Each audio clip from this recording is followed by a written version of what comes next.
My God. Oh my God. Could I make this worse? Could I mess this up harder? It's playoff time, and we can't even get a gosh darn introduction off. Hit my music. What are we doing here, man? I could not have started off worse for playoff Sunday. Woo! Let it rip, baby. Spoiler alert. We can't even have the countdown finish. Hit my music. It's playoff time. Unbelievable. I got 3 texts and 4 tweets I still gotta send out. Lordy, lordy. Now I'm gonna schwitz. You made me schwitz.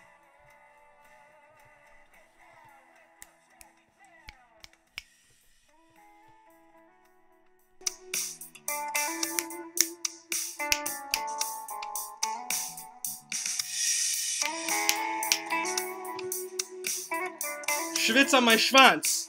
Schwitz on my schwanz, why don't you? Let's get rid of this. Let's get rid of this stripe with my sachet.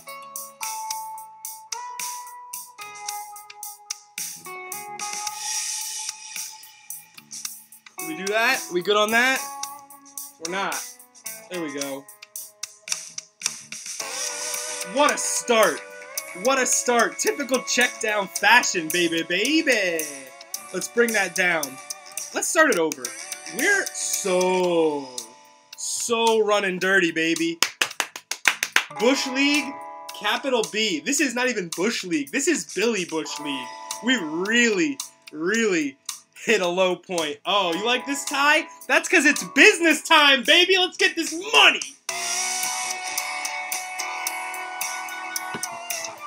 I gotta send my share group. I gotta get my 20 retweets. I don't retweet all their stuff all week for them to not to retweet my stuff right now.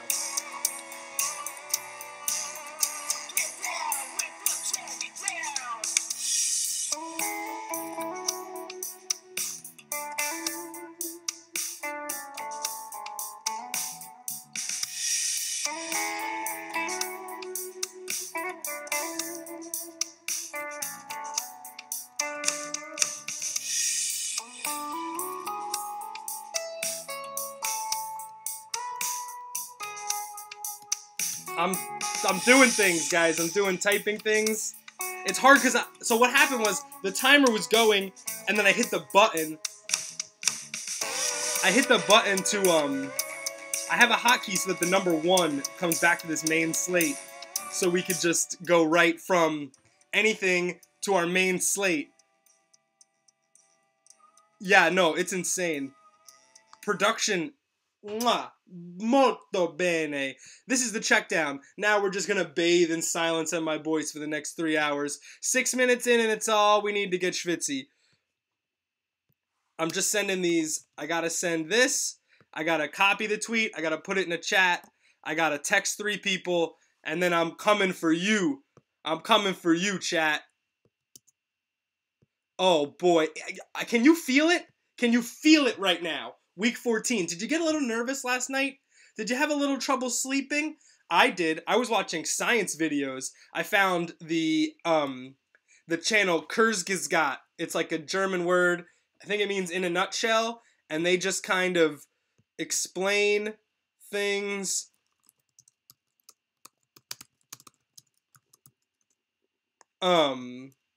And it's like science. It's like, oh, what happens when the sun dies? I like that stuff. I don't know why.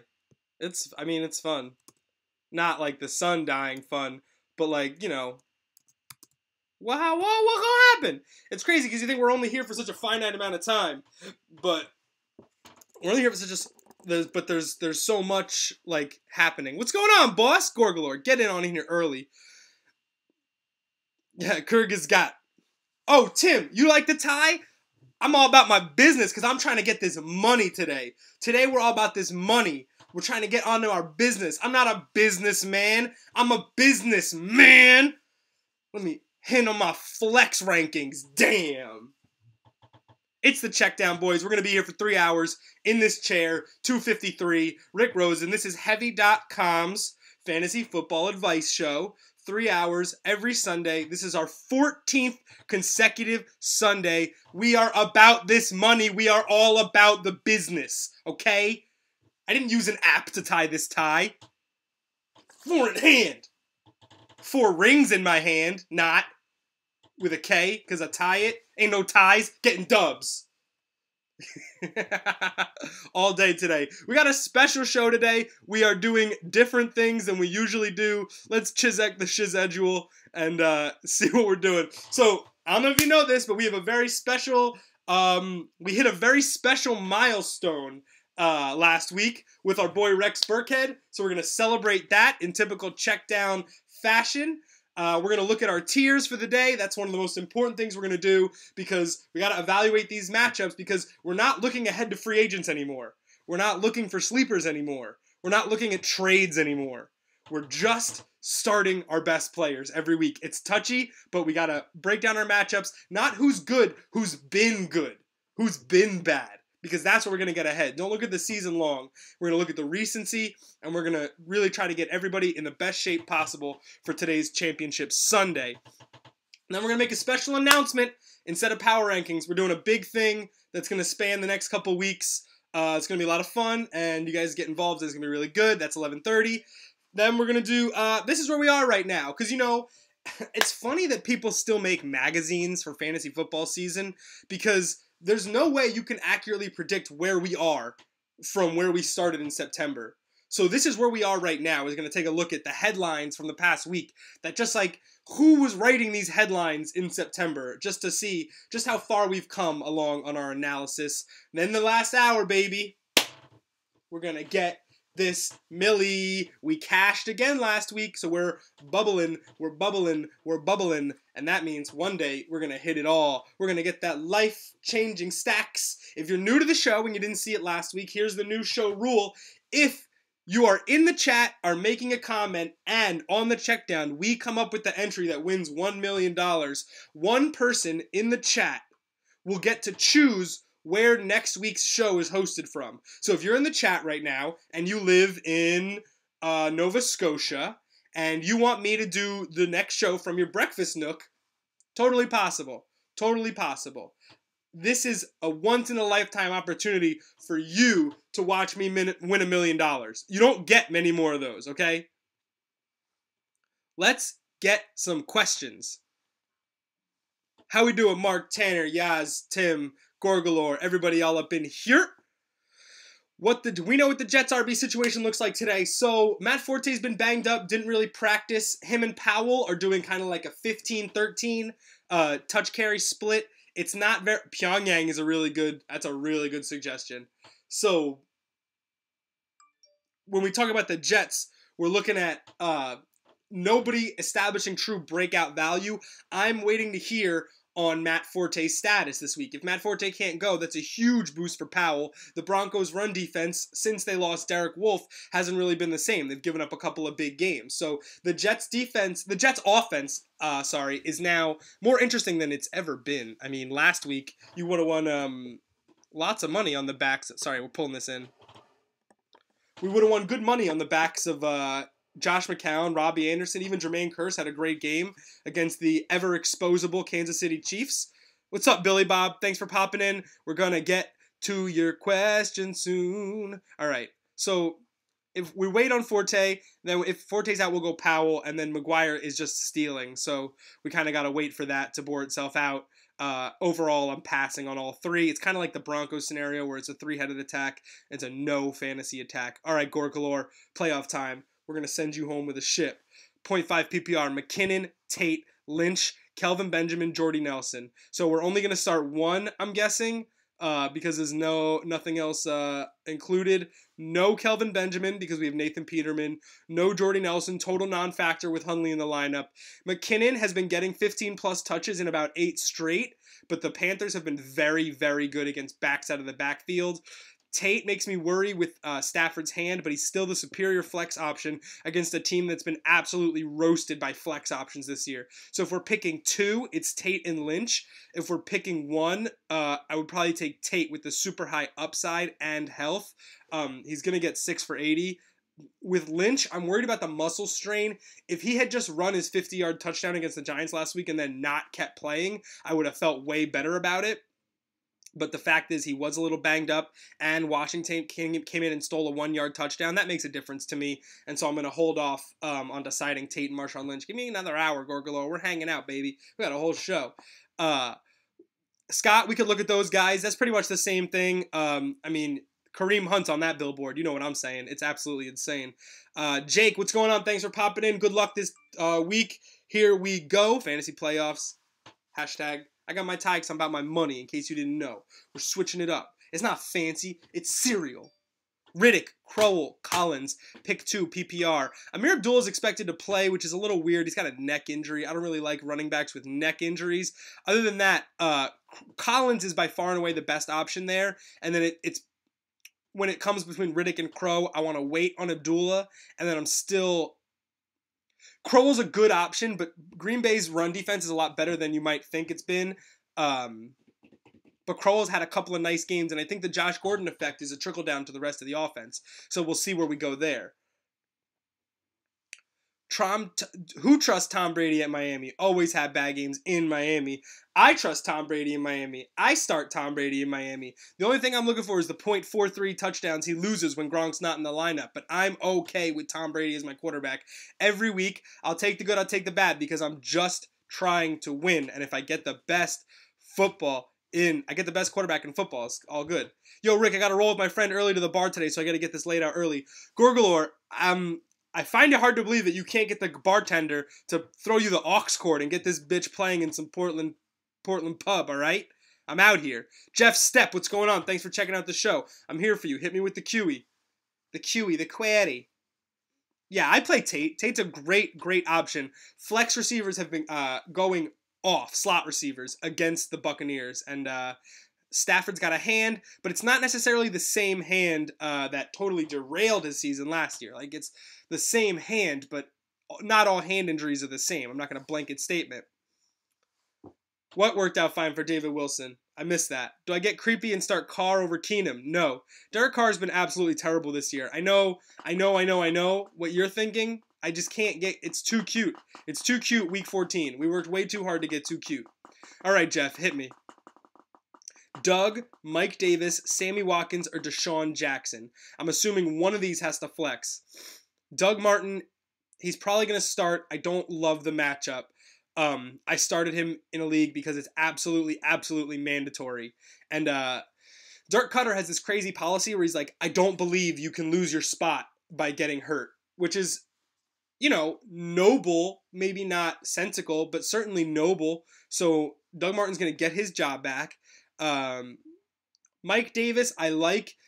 Every Seattle rusher worries me. I've been talking about Seattle rusher for the past couple weeks, and they've done nothing but let you down because the number one rusher is Russell Wilson. Always. He's going to be the number one running back in that offense, and I think that'll be the same thing today. Watkins is in a tough spot, but I do like him. If I had to pick one, standard league, no PPR, I would take Davis, and then Watkins, close second. Watkins is so good, but just isn't in the right role right now. Like, we talk about Sammy Watkins like he's not good. He's very much good. That's important to know. All right, Dan, Goomba's season on the line. Let's take it to the Goombas. Doug Martin or Crow? If I had to take one, I have to take Crow, but man, it's really bad. Doug Martin's going to get the start, but I don't really buy it. Like, there are other backs that did well that would look to usurp touches. Crowell has an established role. Matt Days isn't taking touches. Oh, we're waving. Is this a wave? We're getting wavy? Playoff get wavy. I'm so here for this, man. I'm so here for this. It is week 14. We're going to get our playoff fates determined in a few hours. This is something we've been working on since September, boys and girls. 4 weeks of progress. Trust the process. Looking like a hot mess. Hit my question-y. All right. We did Jeff. Stafford. Jake, I think it's a fine start because Tampa's defense is bad, but I wouldn't be surprised if he had a bad game because of his hand. It just makes me nervous. If you have other options. It's not like Stafford has been 5,000 yards Stafford where it's been an every week start up until this week. It's not the same guy. Hey, I was blasting Michael McDonald this morning. Spivak, I got you. Did I get you? No. One flex, Alex Collins, Jermaine Kearse, Mike Evans. I think Alex Collins is a great pickup there. No Shazier, and the Steelers defense had been leaky. Now they're out Shazier. I think that Collins is a great play. You know the Ravens are going to have to run the ball. Better than Gabbert? Is that Stafford Gabbert, Jake? I would probably have Gabbert over Stafford. That sounds crazy. That's a 2017 statement. But Gabbert has had back-to-back top 14 finishes. The Titans are so bad against the pass. Larry Fitzgerald in the slot. Slot receivers have destroyed the Titans. I love Fitz this week. That it's just where we are. This is the recency stuff. This is the who's good right now stuff. The Titans defense is not good right now, and Gabbert is. In Arizona, positive weather, totally fine. Gorgolor, before you go to the bar, Steven Anderson is a wide receiver playing tight end a la Evan Ingram. He's built with good athleticism, and he's going to be an every week tight end starter next year. That's the way it is. Things will never be the same. What's going on, John? Welcome. I'm just sending out promo to people. I'm sending out promo to a few people while we group up. How'd everybody do last night? You watch a Heisman? You watch fights? You watch some hoops? We got some good fights last night, baby. We got some boxing, some good Lomachenko. Lomachenko Mas, they're going to start calling him. I won the Heisman. I'm Baker Mayfield. Mark, can we just talk about how we've waited all our lives for this? We're going to have a quarterback that looks like you and a quarterback that's named after me in the same draft class. Are you 6 to midnight on that? It's a family show. But unbelievable. Unbelievable. It's really, what a time to be alive. 2017. There's never been a Rosen playing quarterback in the NFL. What a time to be alive. Sending out texts, sending out tweets. How about Kamara? Hit me in the chat if you had Kamara on Thursday. What's going on, John? I'm going to get you. Shepard or Funchess? The thing with Shepard is Shepard might get scratched, John. We're going to wait on that. Because I definitely like Shep. I like the idea of a Eli Manning revenge game. I hate Funchess going against Xavier Rhodes, one of the best man corners in football. However, you might lose Shepard in an hour. So we have to wait on this, man. Is just where we are. Kamara, Gorgolor. No! Gorgolor, my man. I'm so sorry, man. It's so bad. Gorgolor, Gronk, and Kamara, man. This is gambling. The regular season is just getting to a certain place now. We are gambling. I got to get your wave emoji on the board. I know. I'm just trying to send this out to all the people. I keep forgetting we're in love anymore. Michael McDonald, baby. All right, guys. We got to, I really want to get to the special announcement in an hour. I want you to stay around. Gorgolor, you need to come back on at 11:30. I don't want to blow this secret, but it's gonna be a good time. You're gonna like it, and you're gonna want to participate. That's my biggest problem. All right. Who's that? Schultz doing his best Outcast impression? Tanner, Burkhead, and J-Howe, starting with Collins on my bench and Gordon in my flex. No, take out J-Howe. I'm done on J-Howe. We can't keep having the same text conversation at 2:30 p.m. If you got Collins in the bench, let's get J-Howe out of there. And then let's talk at 2:30 about how bad we are at this. Nico, thanks for popping in, trusting us with your playoff future. We love it. I'm going to get to John's question first, then I'm going to hit you up, Nico. But also, I'm making sure I'm getting my texts out, I'm getting my tweets out, I'm making sure everybody knows where we're at right now. I got to go onto the heavy YouTube channel, heavy Twitter, and retweet. I gotta retweet. I keep forgetting when in love anymore. I keep forgetting. There's a whole Madden moment about there's a whole Twitter moment about Madden's spin move right now. That's trash. What kind of content are we living in? That's not good hashtag content. There it is. We gotta retweet that ish.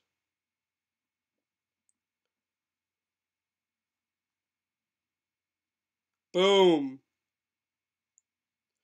Boom. We are out here. Thank you, John. Getting it done. This is what we gotta do, man. Promo is the most important part of the game, and I spent an hour tying this tie, so I couldn't get on doing the promo.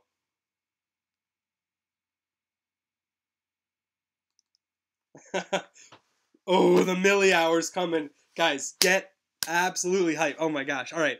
Okay, John, I got you. What? It's not a clip-on. It's not. I hate you. It's not a clip-on. It's not a clip-on. It's not a clip-on. I would never do that. Mark, I got you. Give me 1 second. We're going back up in the chat. I like to let things... See, the DL thing, also about the chat, is I like to let it pile up a bit.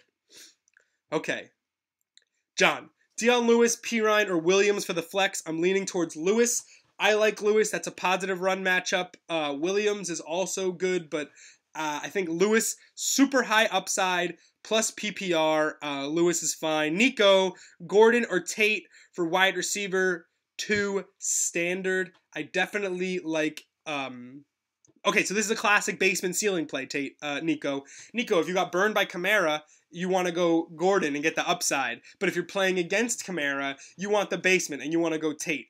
I trust Matt Stafford's broken hand more than I trust Deshaun Kaiser with 4 hands. If Deshaun Kaiser went full Goro, he still wouldn't be as good as Matt Stafford with 1 hand. So let's go.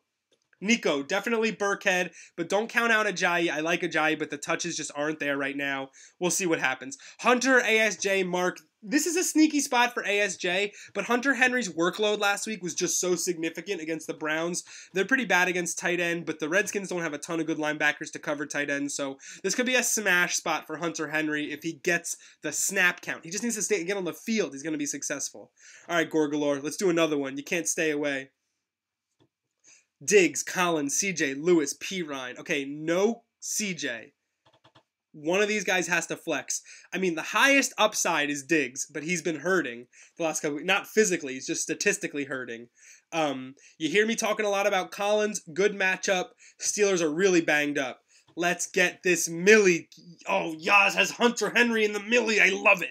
I love it. I love the note. I love staying away from Keenan Allen and going Hunter Henry, but I also love Travis Kelce. So we will have a Rivers Henry stack as well as a Kelce Smith stack today. We're going to win $1 million. Zachary, I got you. Give me 1 second. We're going to talk. My bar mitzvah was not a clip-on. My bar mitzvah was very classy affair. Collins, Diggs, Gorgalore, stay away from Mr. Anderson. I'm telling you. Don't put CJ Anderson in. He's the third man in a 3-headed attack. If people forget that they wanted Devontae Booker to be the guy out of training camp, right? Week 1, they actually wanted Devontae Booker to start. Mark, I will block you from the chat, Mark. I swear. I will come to your house and fight you. Olive Garden. I proposed a rule to Congress that no Olive Gardens should be allowed to be built in New Jersey because everyone knows an Italian grandma. That's a rule. That should be law. What's going on, Susan? We're out here. Marquise Lee, Evans, Demaryius Thomas, Cooper, if limited, Pup, if limited, Stills, Curse, pick 3. Pick 3. I like this. Okay, so Cooper, we're just going to stay away. Pick 3. So to me, Evans has to be in. The Lions have been getting torched recently. Evans is a stud. I know he hasn't been studly, but he's a stud and he needs to go in. Marquise Lee, very good matchup today against a banged up Seahawks secondary. My only worry is obviously Bortles. But I think with the Jaguars defense, if they're able to keep Seattle off the field, there's just a lot of Jaguar snaps and a lot of touches from Marquise Lee. Came off a touchdown last week after 2 bad matchups. He's in a really good spot. So that's 2 for you. Lee and Evans. Now we need a 3 out of Thomas, Cooper, Stills, Curse. Out of Amari Cooper, Kenny Stills, and Jermaine Curse. I like Jermaine Curse. He's arguably got the toughest coverage matchup against Chris Harris in the slot against Denver. But I still think that Kenny Stills is going to struggle against a much improved Pats secondary. And Amari Cooper's on a snap count. So I can't... Nobody on a snap count is going to get my fantasy playoff roster. That's just it. All right, last one. If Shepard is out and it's between Funchess or Deshaun Jackson, who are you leaning towards? I'm burying Funchess, man. Funchess has Xavier Rhodes, one of the top cover corners in all of football today. He's simply the only wide receiver on Carolina that gets it done. And Rhodes is the only shadow corner. There's no point putting Rhodes on Russell Shepard. It's not going to do anything for slowing down the Panthers' offense. And Funchess has a shoulder injury too. He's not 100%. So I got a banged up low-end one against one of the best corners in football. I just can't go that way when Diggs is the other matchup. Diggs is very good. It's a tough one. I'm going to save it. I'm going to save Diggs over Funchess in my list. All right, Susan, I got you. Give me 1 second. Oh, I got a bunch of lineups just sent to me. Here we go. Diggs over Funchess. Week 14 notes. We got to do this so we know when we're nailing it. All right. Hector, Twitter search that for me, man. I don't know. I'm here doing the show. I want to search for Abdullah, but you got to tell me. I'm waiting for the Rappaport confirmation, to be honest. Really what we're waiting for is official roster designations around 11:30, and then that stuff's going to pour in on Twitter. Rappaport and Schefter are just going to make it rain notifications, so I will be here reporting all of those from my phone, possibly during the Millionaire Hour. Before that, we got some way fun stuff that I want to talk about, so we could do all this. Pirine, Hunt, Drake, pick one. Had Kamara. Susan, I'm going to go with Drake, and I'm not going to hesitate. The Patriots' pass defense has tightened up, but they're actually giving 4.99 yards per carry to running backs over the last few weeks. That's 5 yards a carry. Drake had a huge game last week, and he didn't even do what we put him in the lineup for, which was to catch passes because Damian Williams is out. But the Dolphins got way ahead of Denver. No opportunity to check down. Check down to Kenyon Drake. He only had 3 catches. He should get way more than that in a game on Monday where the Dolphins should be losing from the opening kickoff. Drake. I like Drake. I'm nervous about starting him like double time, but Sunday, Monday fantasy, like Sunday, Monday leagues, 1,000,000%. Bell, Collins, Drake. All night. I love that Sunday, Monday. It's just fun turnaround. It's just fun. It's just like, this is immediately starting, and then I get to just, chill on some decisions for the rest of the day. Hunter Pirine, Susan. That's a tough one, Susan. Wow. Okay. So ever since Denzel Perryman came back to the Chargers, their run defense has been really good, but Crowell did find some holes on them last week. I just think that, so when the the team from Washington, when the team from Washington went down to Dallas last week, and, that's a game script change. They weren't pounding the rock like they had been the last couple weeks. Pirine lost a lot of touches to Byron Marshall, of all the people. So I'm worried about that against arguably the hottest offense in football in LA. So when it comes to Hunt or Pirine, as much as I am off Kareem Hunt, we can't do it right now. He finna get more work than Pirine if the game script goes bad for Washington. Pirine could still be the goal line back. Pirine could still have 20 carries, but if the Chargers get up, Marshall's going to come in and take away what Pirine does. Because Pirine's not crazy good. He's replacement level at this point in time. Hector, talk to me, baby. Talk to me. FlexBot has me going crazy. Guys, what's your favorite song with the word crazy in it? Let me know in the chat. I love Crazy in Love, first Beyonce solo jam. A lot of good Crazy Town was a band, right? You're my butterfly, sugar, baby. FlexBot has me going crazy.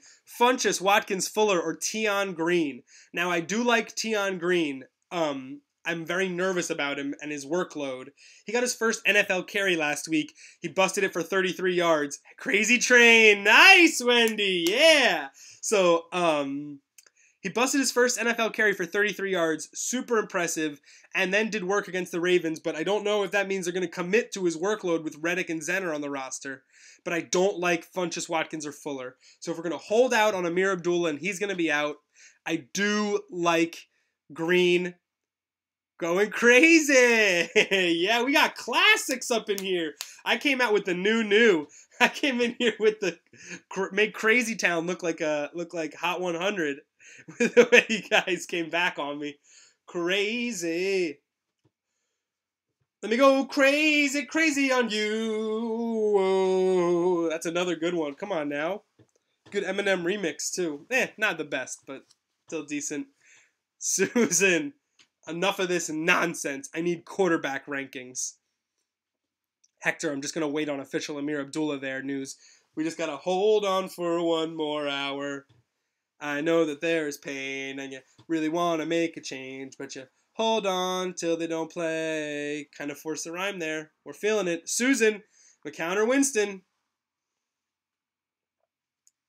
I know he just got back, but I think this is a good spot for Jameis. Detroit's defense been DL lit up the last couple of weeks. That's got shootout potential written all over it. McCown playing against Denver. They got Talib back. Robbie Anderson's got a bum hammy. Oh, Kyle, didn't you know? Kyle, we are about our business today. We are about that money today. I'm not a businessman.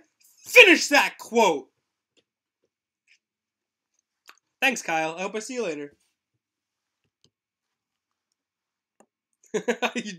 when you can't make me blush with all the powder. All the powder, you can't make me blush. John, yeah. So here's the thing about Russell Wilson. He gets a ton of rushing upside. Obviously the Jaguars. No, there's no schwitz. No schwitz. We're doing good, man. Brandon, what's going on? Oh, don't mind me. Just getting myself ready to do a business. We're trying to make this money today, baby. I'm trying to put a couple O's in my bank account. O's in my bank account. Put a couple more O's in my bank account. Nothing gets me more excited than this Millionaire Maker. I gotta tell you guys. When they say, hey, Rick, take something you're good at, and then on a small investment, you could turn it into a life-changing sum of money. Nothing gets me more excited than the Millionaire Maker. Something about it. It is mother-flipping magical. And then the other day, I read that in the Millionaire Maker, you're allowed to enter. Excuse me. Oh my God, it's a family show. Coffee did me dirty.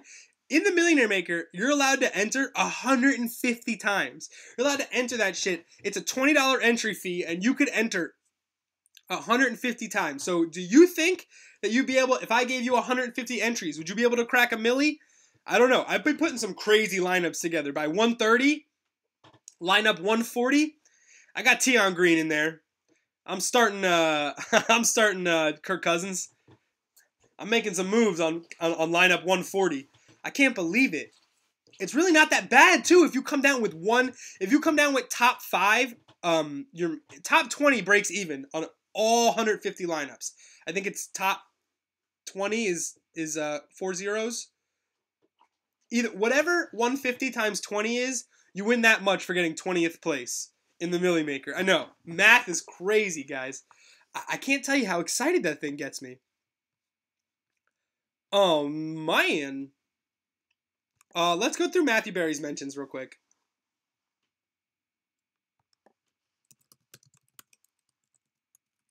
And then we'll take a couple questions.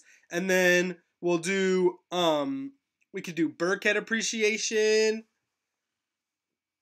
3,000, baby. 3,000, baby.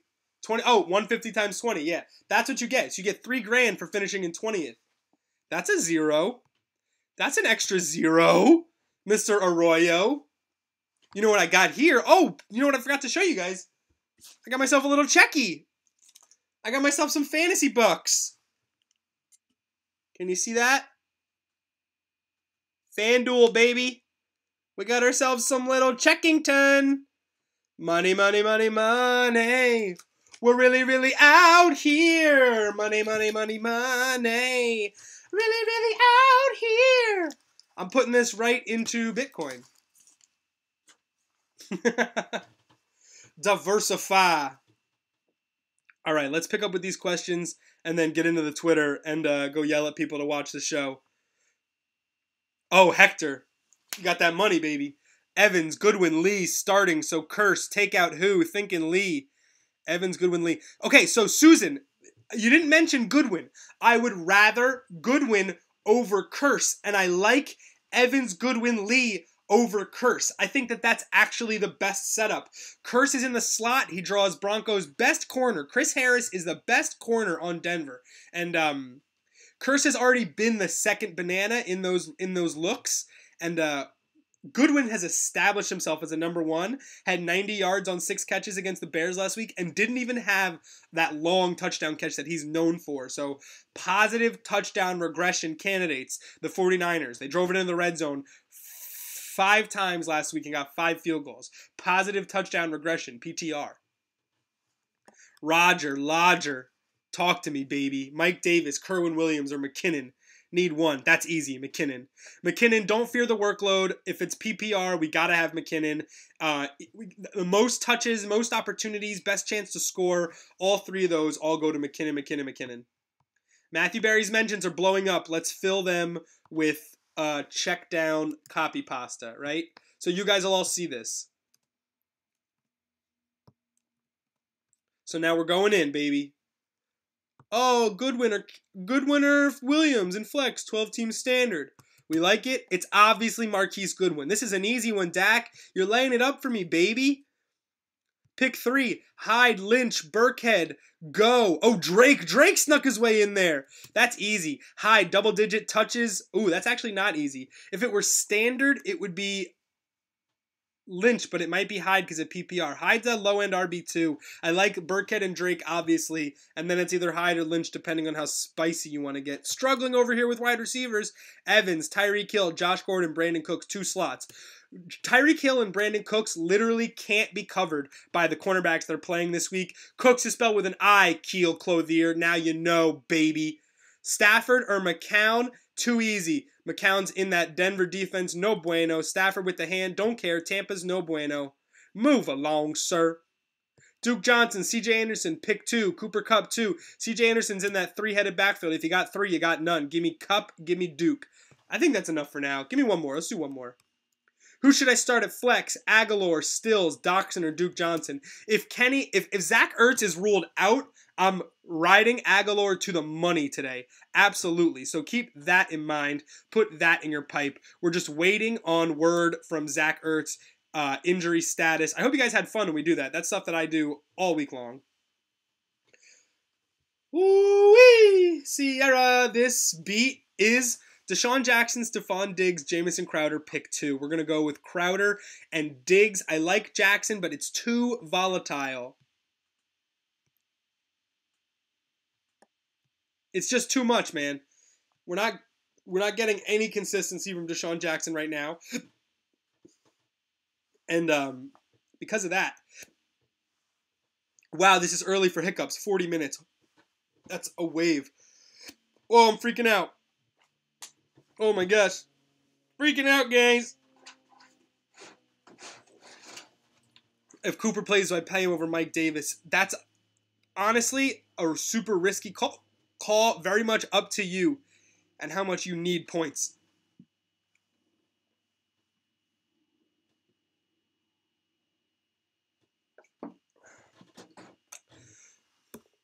The snap count. The word snap count has me real worried about Cooper because Cooper had his monster game against Kansas City on Thursday Night Football earlier in the season. But honestly, if Cooper is involved at all, his basement is Davis's ceiling. You know what I'm saying? Think on that. I'm gonna chug more water.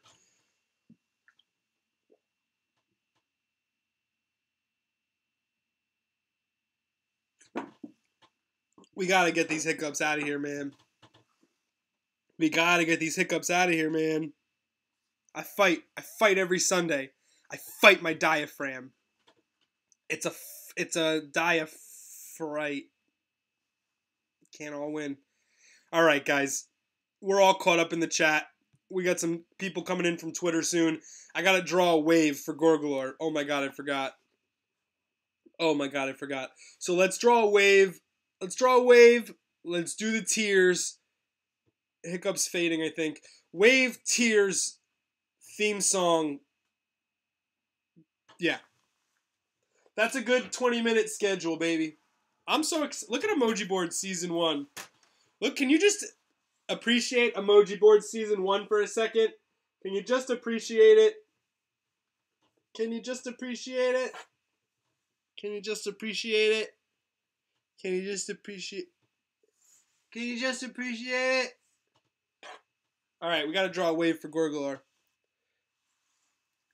Kanye West, waves. Tim, did you see that? Did you see that tweet where it's like someone quote tweeted, "I'ma fix wolves," and he was like, someone was like, "Damn, they went and they got Jimmy Butler and Rubio. Good God, he really fixed it." And they got the guard right. Who? Bledsoe. Oh, Miguel waves. Is that a Pete in the middle? No, man, that's a pickle. That's a pickle, baby. That's a pickle Rick. Can you see the pickle was the first thing we drew and we got progressively better? Progressively is a strong word.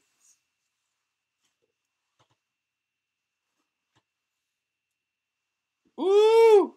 Keep forgetting we're not in love anymore. I just gotta draw waves here.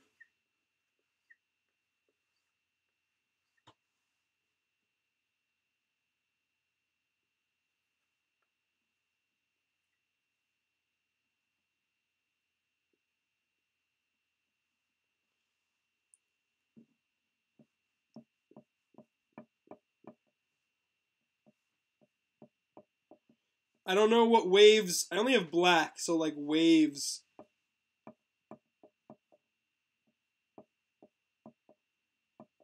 This might win worst emoji 2017. Spoiler alert. I might have to do some erasing here. Yep. Oh man, this is dead air, baby. Hey, anybody who's watching who thinks this is a great show, definitely hold that thought. Hanging out. Someone just came in from Twitter. I was like, yo, let's go into Twitter, get a bunch of new people to watch the show, then let me stare at a whiteboard and draw W's. Hashtag marketing. I'm so good at this 14 weeks in. Good lord. All right, Gorgolor, you set me up for failure again. What do you guys think? So I had this dream that emoji board, this is going to go to the end of the season, obviously, because we don't have enough time in the last couple weeks. So then emoji board, I had a dream that season 2 started. We had a full promo, we had commercials, we had a full run up. Emoji board season 2, we filled it week 1. The first week, it was just like, brr, I just spent the whole show just drawing emojis. Just I got a full set of markers. I'll do a full color display, right behind me, in this area. I'll put a wall of markers. I'll put a low shelf, and then people can just pick colors.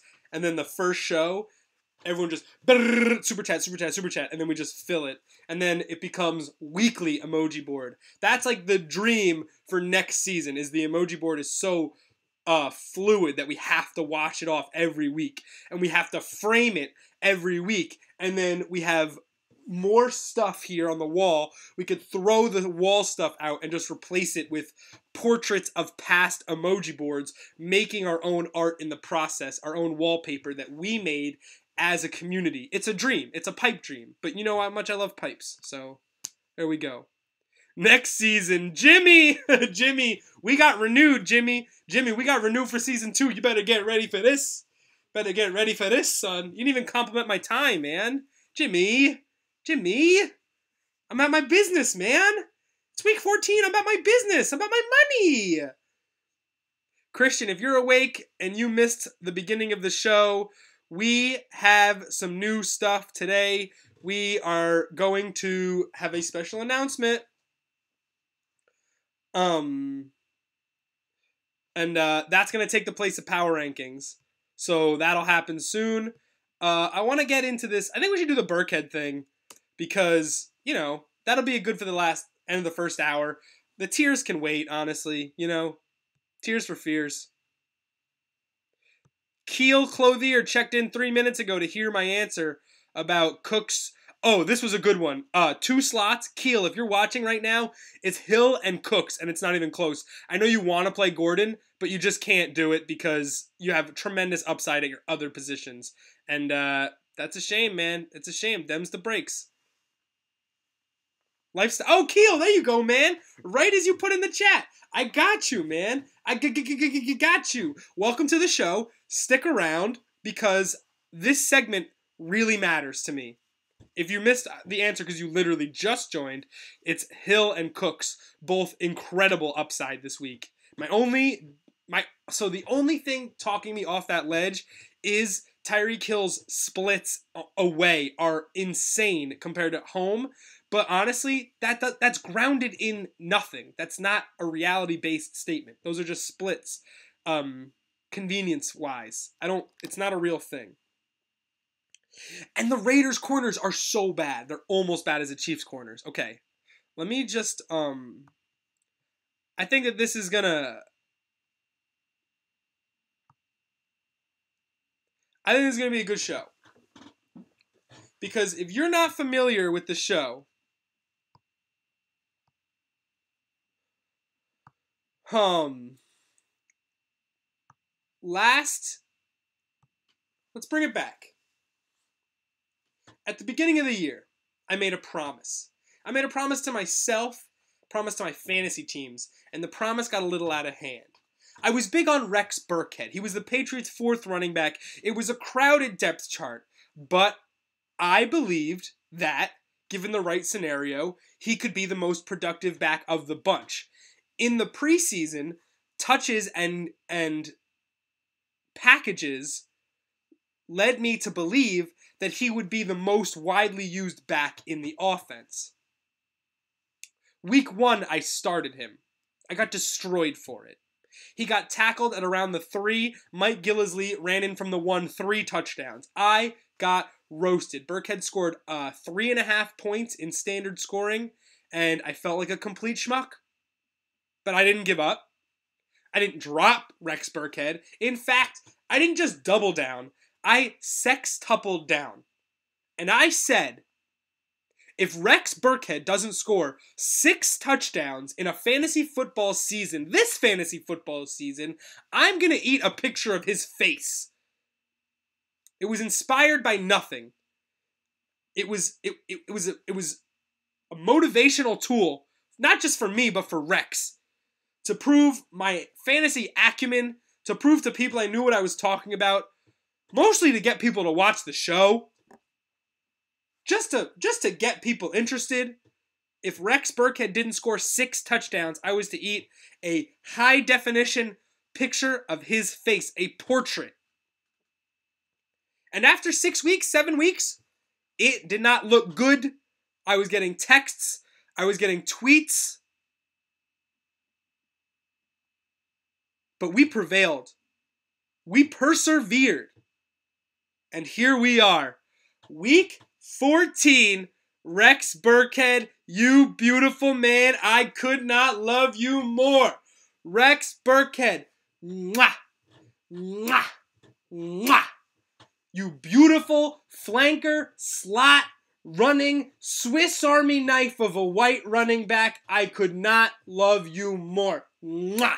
The Bengals don't know what they lost. The Patriots hardly knew what they gained. And all through it all, the success is going to your boy. Thank you, Rex Burkhead. Now, if I had to eat the paper, there was some method to that madness, right? The plan was to eat the paper, have it make me sick, have paramedics call, go viral, hopefully get a tweet from Burkhead, maybe Brady, do the next show from the hospital, become an internet sensation. Step 3 is profit. But that's over. We can't do that anymore. So now we are left with our newest option, the Rex Burkhead Appreciation Album. 25 original songs, all dedicated to the greatest Patriots running back that ever lived. Rex, this is for you. Over 3 hours of Rex Burkhead classics from the 70s, 80s, 90s, and today. Some of the greatest Rex Burkhead related music that's ever been produced. And This could be yours for 5 easy payments in $19.99. It is a very real thing. The Rex Burkhead Appreciation 6 Touchdown album. I cannot wait for you to hear this. We've worked so hard to promote Rex Burkhead, and now Rex Burkhead is out here promoting us. Let me know what you think. Get at me on Twitter. Hit me in the DMs if you want yourself a copy. I take PayPal. I take Venmo. I take 5 more Rex Burkhead touchdowns, please. He's my playoff starter. He's number 34 in my program and number 1 in me act. Thank you, Rex Burkhead. Mwah! The 2017 season. Who would have believed it? Do you guys like that? Do you guys like that? Do you guys like that Rex Burkhead appreciation? I'm here for you. I'm here for you. I'll never let you down. I always got fun stuff coming. That's real. That's real. I hope you guys like those tracks. 5 easy payments. Could have made it more. You know what? If you DM me now, I will take off the 5th payment. 4 easy payments. Whoa! Let's get back to the questions, because someone's got to go to church, right? Yeah, Wendy, I'm sorry. I saw Wendy. Wendy, that's going to go up as a recorded segment, and now I'm like about to leave for church. I'm like, but guess what? Guess what? Sundays are for Checkdown, baby. Sundays are for football, lady. But seriously, you could just plug me into your aux cord, have me going in the car, and I'm keep it ripping. I don't run that much data. The Checkdown is a low data program. Let's catch up with the chat. Pick 2, Jeffrey Fitzgerald and Jones Jr. Kenji, I love that question. I love Larry Fitzgerald today. Alshon, little different story. Obviously the number 1 receiver. Marvin Jones is in a smash spot against the Bucs, though. And I love me some Marvin Jones today. All right, Wendy. Tell the church crowd the Checkdown says what's up. PPR need a running back and a flex. Collins, McCaffrey, or Crabtree. I like Collins. I like Crabtree. Up to you there. Crabtree, potentially explosive spot. Everywhere I can get Crabtree, I'm going to try to get Crabtree in my lineup.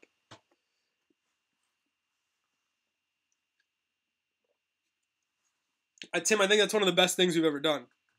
And wait till you see 11:30. 11:30 is going to be great. I really hope there's more people in here. Apo 16. Bienvenidos, papi. 11:30. We're not doing power rankings. We have something different that involves you, the viewer. You, the viewer, need to be here. Need to participate at 11:30. Woohoo! A lot of people to choose from today, Brandon. Kelvin Benjamin or Dede. I love Dede, the Nathan Peterman effect. Right now I have Rudolph on my TD over Ingram because I'm flexing Ingram. Okay, Romero. Mr. Romero, this is actually something I did today. I did the exact same thing. I had Ingram and Rudolph in my tight end and my flex.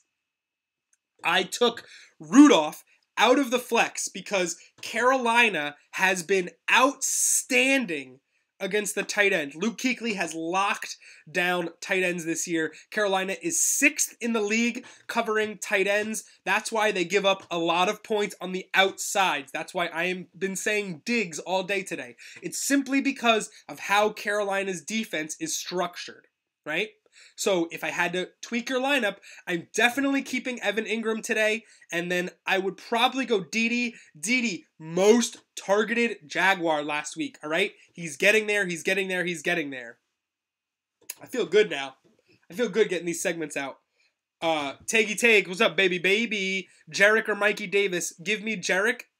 That's the touches. I want the touches. I want the catches, even though, it is standard, but I still think Jarek will get me more points. I'm going to save that one. And Jameis over Dak every day. Dak has actually failed to top 200 passing yards 8 times this year, I believe. Jarek over Mike Davis. Bang. It's so funny because normally I've been stressing, like earlier in the season, I would look at the clock, be like, 11, I gotta put in my bets. 11 o'clock, I gotta bet soon. But now, we got the millionaire hour, baby. I got the whole last hour dedicated to making $1 million. That's called doing me for me. Not because we're hosting on the YouTube. I don't know what rhymes with YouTube. Jew boob. Keelan Williams is getting too many questions, Oppo. I love it. Jamal Williams or McKinnon, 0.5 feet. Floob tube. There you go. I like Jube. 2018, man. We're coming up on it. Jamal Williams. So, I am absolutely flummoxed by Aaron Jones's one carry for a touchdown last week against Tampa, but Cleveland's run defense is decent. The only thing they gave up was a Joe Mixon breakout. Jamal Williams is not half the runner Joe Mixon is. Joe Mixon is miles more physical. So give me McKinnon in that matchup. Not great, but I want him. Brandon, you missed Rex on waivers because you didn't draft him in the 8th round like this schmuck right here. I was big on the kid. I buy so into the who is starting on the first drive of the 3rd preseason game. That's how I ended up with Burkhead and Chris Carson and Kenny Galladay. And I was like, yo, you are just reaching. And I was like, no, I'm drunk on preseason Kool-Aid. Don't get it twisted. Floob tube.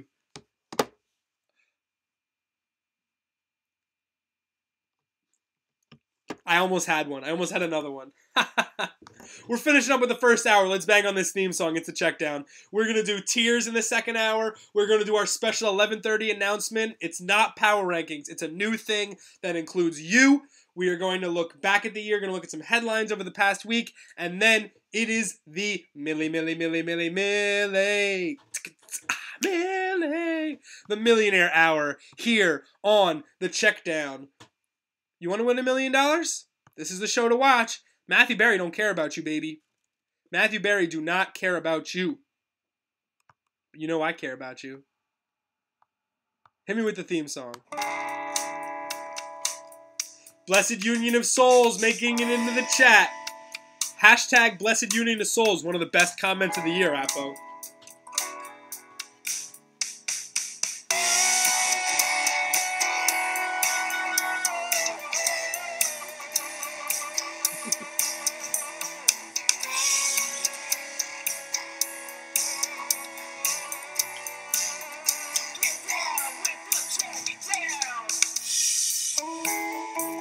Can't play it enough, baby. Can't play it enough.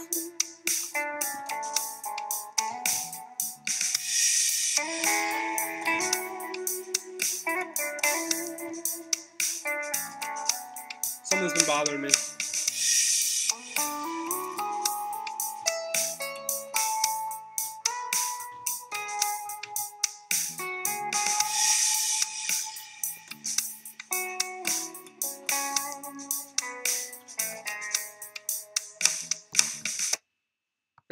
I just cut it real quick. Cat, tick tock. I'm Millie. Everyone name your favorite Lil Wayne song in the chat. Favorite Lil Wayne song in the chat. Favorite Lil Wayne song in the Chiznat. Cause it's 11 o'clock.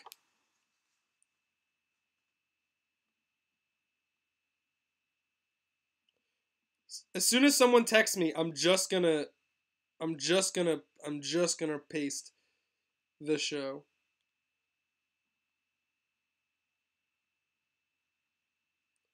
Whoa. We're gonna get people to watch if it kills me. Suh, dude. Oh, that's a duh? La La La. La La La is your favorite Lil Wayne song? What? What? Not Lollipop Remix? Not a Millie? Not All of No Ceilings? Not Shooter? Not... There's Good Man. Carter 3. Yeah, don't come on me. I'll come on you. I'll come down there. Don't make me come down there. I swear to God. Fireman, come on. Got that fire. I got that fireman.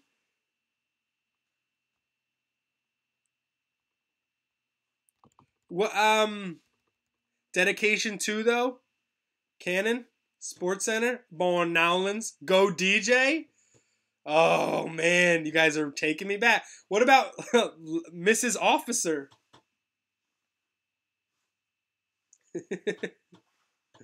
Oh man. Wow. What else? What else? What else? What else? It's been so long since we were like just inundated with Lil Wayne. Like like it was so hard to avoid for a while, and now it's like, oh man, remember like he was the original mumble rapper.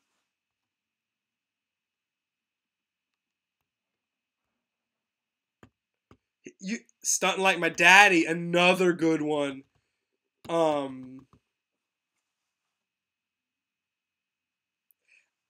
There's just Appo. Why would you say that? Appo, Abe Vigoda's been alive for like 30 years. Appo, look at Larry King. I don't even give a shit. Like, it's so funny. I've had defensive assistants on other teams tell me that Dirk Cutter's offense has been the most predictable they've seen all year. Never a good. Abe Vigoda is dead, but it. Come on, man. For a while though. Come on, man. Give me the benefit of the doubt here. Who's the guy that everyone thinks should be dead right now? Is it Larry King? He's the most up there. Romero, baby. George Burns, look at the store clerk. Yup. Yup. As far as dudes, decent. Art Briles should be dead. Isaiah Crowell, Tion Green, Kelvin Benjamin. I don't trust Corey Davis. Yeah. Sean Lee over Quan Alexander. Yo, Brandon with the ID. Pew, pew, pew, pew, pew, pew, pew, pew, pew, pew. I love it. Sean Lee. So for me, there's a chance that Sean Lee gets banged up on the second drive because it's Sean Lee and I know him pretty well as a career Giants fan. So I like Quan Alexander because that defense probably going to be on the field a lot. And he's a big play guy. If we get word on Abdullah, I like Tion Green more the more I hear about Abdullah. So it's Crowell until I hear Green's the starter. Tion Green can run. He has bounce. So that's where we are right now. Let's do a quick Google search for Tion Green, Twitter search, and see what we get as we head into the second hour. Matthew Stafford knows about Tion Green. What's going on, Matt? How's your hand, man? We need a hand update. Appo.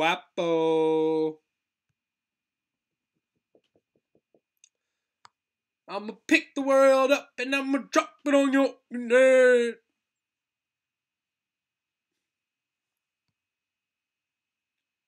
Wow. I love watching the other people answer fantasy questions like they don't know. They don't know who I be. Don't care about who's in front of me. I've been saying it all year. I'm good. I'm all good. Oh, Tion Green. He's been saying it all year. I like this. Crazy day. Tion Green was solid. Tion Green. Oh, these are tweets from last week when he was doing things. I'm almost nervous to Twitter search Abdullah because I might get some spicy. You ever, like, Twitter search something too generic and then just end up with all sorts of NSF dubs? Yeah, so many memes. Crabtree's in, I think. I just got a noti fee about Krabbies.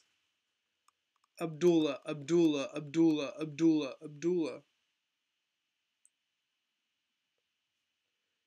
Turns out there's Abdullahs in the world that don't play for the Lions. I had no idea. Positively flummoxed by this news. Look at his Cincinnati highlights. Are we about to watch college highlights? Ooh.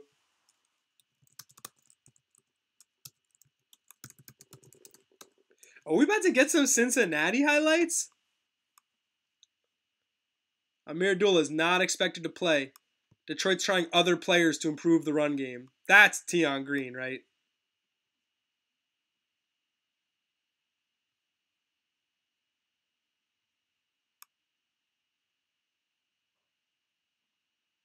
Oh, wow, wow, wow. So there's so many more, like... Tion Green's active.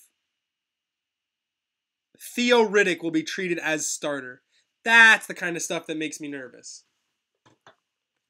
The fact that Riddick, they're committed to Riddick as the one guy, which is so stupid, because that guy clearly has the explosive edge. Clearly. All right, Tion Green, let's get some highlights. Show it to me, Matt. Matt Stafford wants to see it. TTG for real. Let's go, man. Scoring touchdowns and getting his degree is why he came to UC. Scoring touchdowns and getting his degree. 697 on 141, 8 TDs, played all 12 games. Knowing I made a difference instead of scoring a touchdown.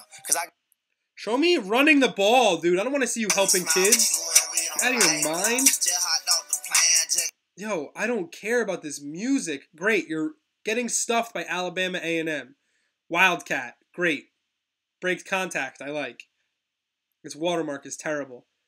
Choppy feet in the hole, I like that. Absolutely no burst through the hole, though. 4th and goal, Wildcat. Ooh, little pop pass. That's not an NFL highlight. That's irrelevant. You should have taken this out of the highlight reel. Matt, I'm very upset. Matt Stafford. So he's a bruiser, though. He's kind of more physical than you give him credit when you see he broke a 33-yard run. Okay, red zone damage dealer. UCF, break it outside. Oh, once in space. That's pretty explosive. I'm not lying. I like that. Tion Green doing a ton of Wildcat, which I don't like. Defender on his back, I do like. This is how I evaluate college players. You just eye test, like, but I mostly care about how you respond to contact and how you, because every college athlete is athletic in open space. Every D1 guy is going to pound UCF in open space. But here this guy is, so here's fun. So, I don't want the sound. What are you doing? So, like, that was a nice run, but look at the score. Look at the score. They're down 38. Look at their defense. This is clearly a passing formation, and they're clearly catching UCF off guard here, regardless of what time it is in the game. But this run is set up by scheme. It's not an individual effort. I hate when people do this to me. That's another one that's set up by scheme, but good physicality, breaking the line and crossing the plane. 3-0 game, South Florida. Bang on him. Great spin. Great way to brush off contact. He's really good off contact. I don't know if I could start him, though. That's tough. That's tough. All right, guys. We're out here. 11:10. We're getting towards our big announcement. We're not doing power rankings. We're not doing power rankings at 11:30. We got a special thing this week that I think you're really going to like. And I'm here for it. And I work hard on it. If you like the Burkhead stuff, we do crazy stuff all the time. So that's the way it is. But let's do the tiers now, because we got to actually talk about football, which, isn't always, ideal. But Week 14 had some interesting matchups. Almost more tier 1s than I've ever had this season. Number 1, I think Eagles-Rams could be the game of the day in terms of quality. My only concern is the Rams scoring, but I do think that Philly is going to be able to put it on whoever they want for the rest of the year. It's funny because we talked earlier in the year about how they were a pass funnel, how they let up big rushing yards, but were vulnerable to passing teams. Their passing defense got good too. They're just a good defense now, and that worries me. But knowing that the Rams are actually not making audibles at the line and their coaches are making audibles totally changes how I view that offense and makes me trust it way, way more. Next matchup is Washington against the Chargers. The Washington defense has been really slippery the last couple weeks. So Washington-Dallas Thursday night. Dallas had a 2-to-1 run ratio, and we're winning. So when you are leading the whole game and you run 44 times, only pass 22 times, that means that the other team knows you're running the ball, and they still can't stop it. Unfortunate. Unfortunate, but could be a big day for Melvin Gordon, and that means Kirk Cousins has to throw the ball. LA's been really good on defense, but did get scored on by the Browns. It's an interesting matchup. I put it in Tier 1. It may not get there, but it's got Tier 1 potential on both ends. Vikings-Panthers, another game that could be a sneaky blowout. The Vikings have been lights out on defense at home, but on the road, it's been a different story. They've gotten into some tussles. They got into a shootout with Washington like 3 weeks ago. The Panthers have sneakily given up over 300 yards passing the last 2 weeks to Breeze and Josh McCown. So Case Keenum could be in for another nice spot here. The Vikings defense is very good. My only concern is the Panthers' general lack of weapons. The Vikings have been very good against backs out of the backfield, so they'll shut down McCaffrey. They've been very good against tight ends. They've been very good against receivers. Funchess is hurt, and Greg Olsen, their best tight end, is out. So they're really shorthanded and on the wrong side of the matchups, Carolina. So it's got to be Cam and nobody else. And the other one is Lions-Tampa. And if Matthew Stafford's hand is okay, this could be a massive shootout. Both defenses have really struggled over the last month, and this game could be a 30-30 shindig when it's all said and done. I like players all over that thing. Raiders-Chiefs. If the Raiders offense can get themselves together, this could be a 30-30 game also. It was wild on Thursday night. It became what is now known as the Amari Cooper game. And this one could be more of a Marshawn Lynch affair. Cooper has been one of the worst fantasy picks of the season, but Crabtree is back against the Kansas City secondary that has been the worst in football and got absolutely torched by the Jets last week. So if the Raiders were ever going to move the ball vertically, it would be today. That doesn't mean I'm going to start Derek Carr. He's been absolutely terrible. And every spot the Raiders have been in against a mediocre defense where they had a chance to burn, they failed at absolutely every crossroad this season. Patriots, Dolphins, Redskins, every time they had a chance to smash, they failed. So good luck with that. Niners at Texans. It's a new look Niners with Jimmy G in the Dome at Houston. I think it's a smash spot for DeAndre Hopkins, who's a physical receiver and is playing against boy corners in San Fran. He's been getting 12 targets a game. I think Hopkins has to be in my Millie lineup later, and we'll go from there. Carlos Hyde, RB2. Lamar Miller's a game script guy. If Hopkins gets the work and the Texans can actually seize upon an inexperienced team and take a lead, it becomes a big Lamar Miller day with Alfred Blue out. That's another thing to keep in mind. Cowboys-Giants. The Cowboys have been running over everyone. The Giants have been allowing that, so that's a negative matchup for the G-Men. The only reason it's in Tier 2 is Eli Manning revenge game. And personally, I don't think the Cowboys' defense has been that good, so I like Evan Ingram. If Shepard can go, I like the Shep. But mostly it's Alfred Morris and a possible big spot for Dez Bryant with an absolutely decimated Giants secondary. And Dez hasn't been getting a ton of production, but has been getting a ton of targets. So the ball's been going his way. That means positive regression candidate. Tier 3, Jets-Broncos. The Broncos secondary is back to where it is. And that should negatively impact the Jets in the altitude, slightly banged up. If anything, give me a little Bilal Powell. If Forte can't go, Denver's offense is a total tire fire. That might be a Jets defense game now that I'm looking at it, the more I look at it. Titans-Cardinals, Blaine Gabbert has been kind of good. Titans defense, very bad.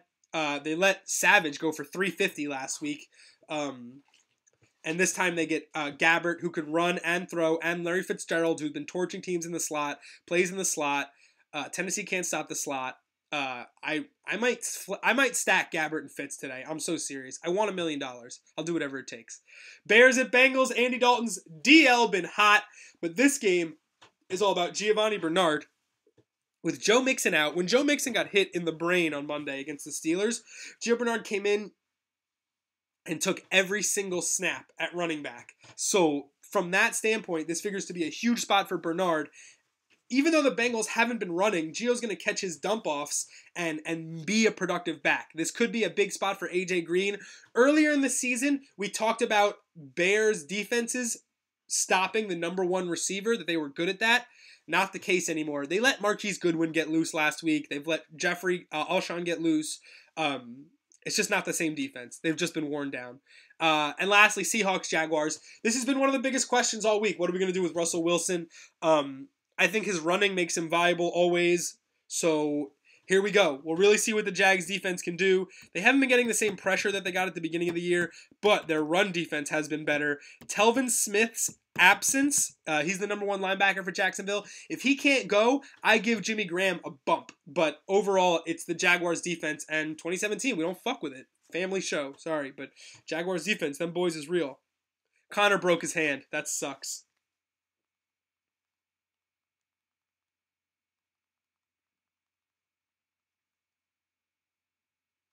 His hand was so swollen. Oh my god. Tier 4. Your buddy breaks his hand. You got to report that. Not great, Bob. Colts, Bills. Nathan Peterman, Jacoby Brissett. Bad weather. No thank you. That's just a big old no bueno. I hope it's nothing. There it is.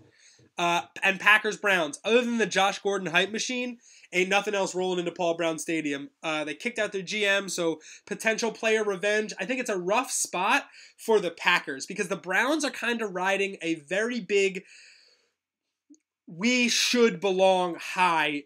A good game last week that they let slip away late against the Chargers, but showed they can move the ball. Josh Gordon, very new weapon. And a whole week of being told you weren't any good because your GM's out.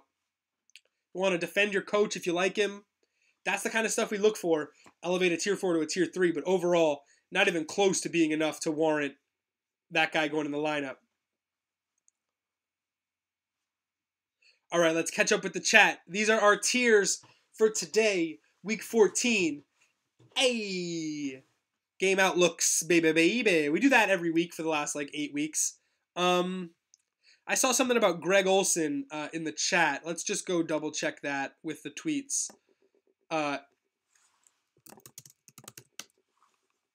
Greg Olsen will play. Shaq Thompson will not.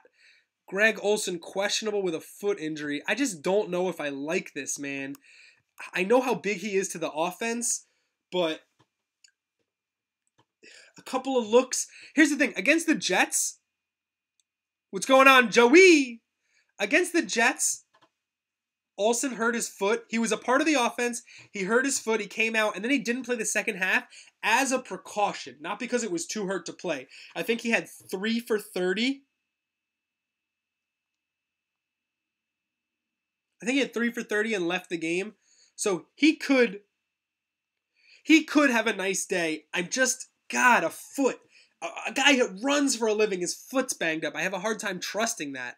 PPR flex, Marion Barber, Amon Green, or Santana Moss. Well, it's the playoffs, so if you need a big week, your highest upside play has got to be Santana Moss, but the basement play is Amon Green. I just don't see Barber getting the edge over Thomas Jones in that backfield, that crowded Cowboys backfield. So go with Amon Green, go with the majority of touches, or if you absolutely need a big play, like you were against Hines Ward on Thursday, you need a big game, you got to get Santana Moss. High PPR, big play receiver. Thank you for your question, Tanner. I'll see you in 1998. What's going on, Joe? Welcome back. I love it. We got Josiah. Oh, absolutely. Josiah, I'm here, baby. Josiah, I'm here. I can't always see the Twitter or the internet or even the latest of late updates. So you ask in the chat, I give it a quick Google machine because don't cost me nothing, and we get our answers together. Everything we're doing is together. We want money together. Josiah, Trey Burton is a good option. I would rather have Steven Anderson today if I had to pick up a tight end on waivers. I'm going to save that in my notes for week 14 because I think it's an important point. But if Ertz is officially out, and that's something I am going to re-Google once I save this note, I'm a much bigger Nelson Aguilar believer. And I'm going to S. Anderson over Burton. I'm going to look into this Ertz news right now, and I love Aguilar if Ertz is out. Zach Ertz, doubtful. Aguilar is such a great price in DFS. Hello, no one is here. Who's that? Virales. Plug, hello. No one is here for laughs. I don't know what the fuck you just said. It's a family show. But I miss my boy Mafia. Hey, go get Mafia games back here. Go get Flash Mafia. AV, thanks for the King and Drake tip last week. Saved my season. It's what we do. Do you like Demaryius Thomas or Josh Doctson for 0.5 PPR this week? Also for tight end, ASJ versus the Broncos or Witten versus the Giants. So for your wide receiver matchup, Demaryius Thomas or Doctson, I actively hate them both. Demaryius Thomas was a complete bust against a bad secondary last week. Now he gets a decent secondary. Demaryius Thomas is better than Josh Doctson in that scenario, but overall, he is not fantasy viable this week, in my opinion. Moving on, I think ASJ is a very good start this week.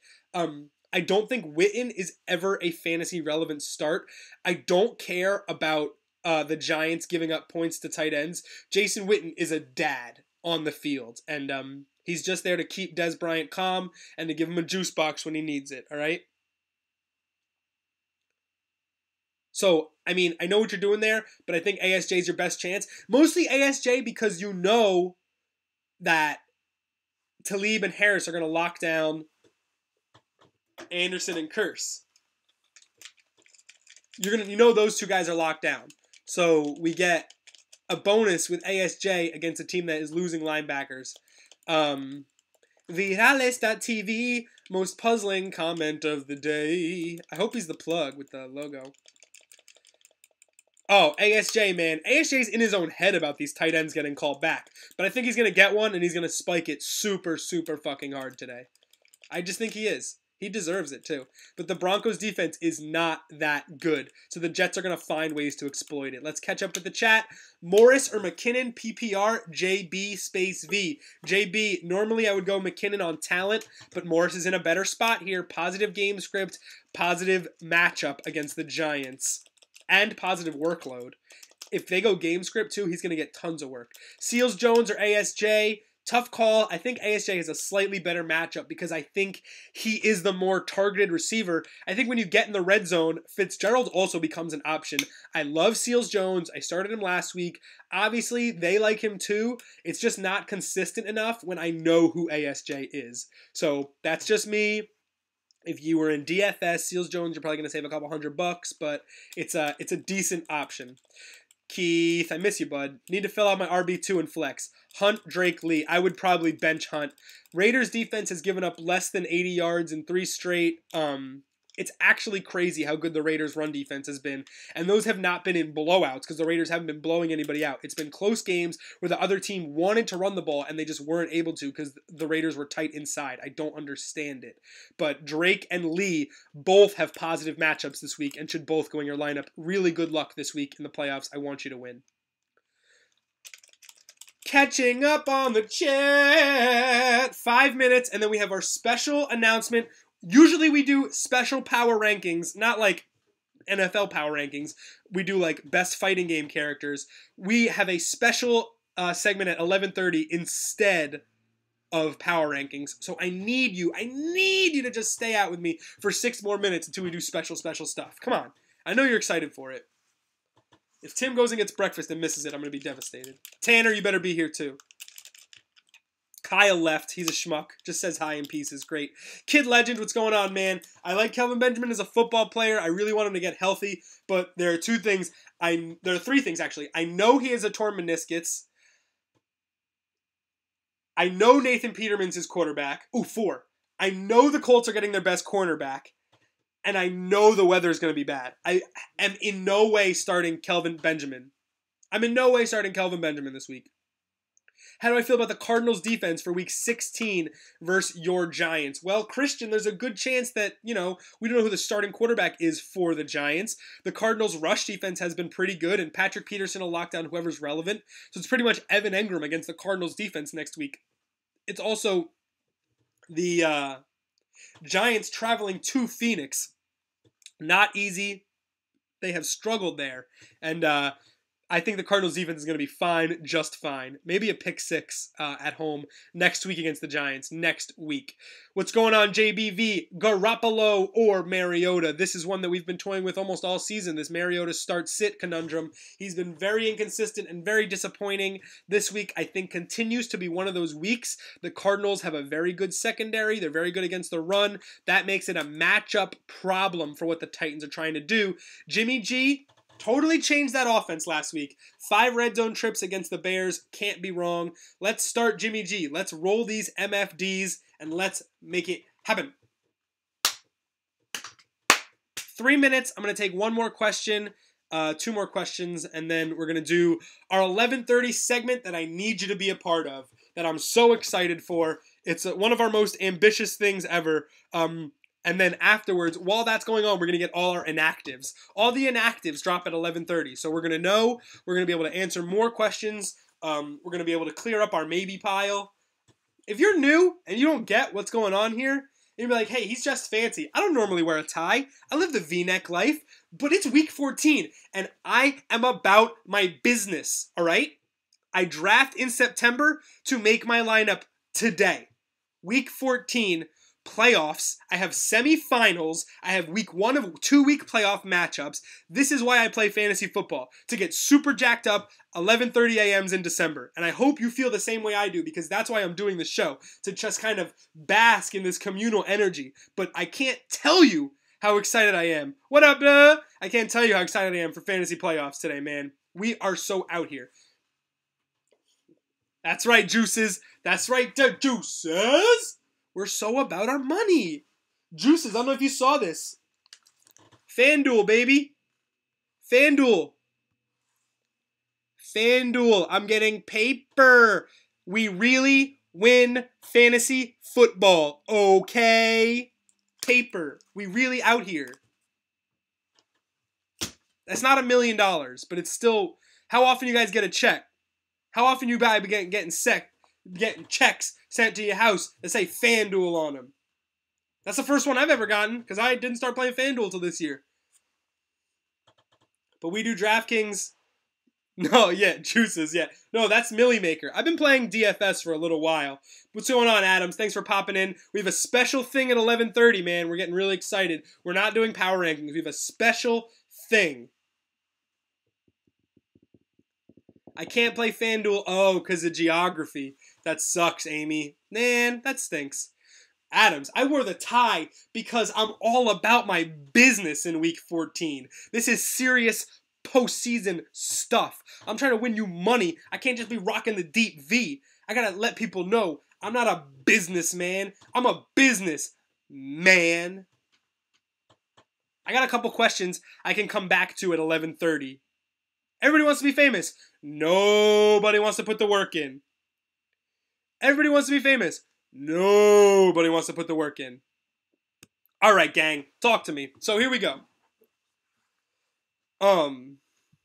Make sure our transitions are all fire. Y'all have been so good to me. Y'all have been so good over this 14-week journey that we've been calling the Checkdown. I well with pride when I think about what we've grown, the community we've built, the memories we've had. And as we head into the final 2 weeks of the season, we'll do some off-season stuff, but the live show won't happen on Sundays because I like my brunches. But I think that for the next couple weeks, we need to step back and pay homage to the year that was.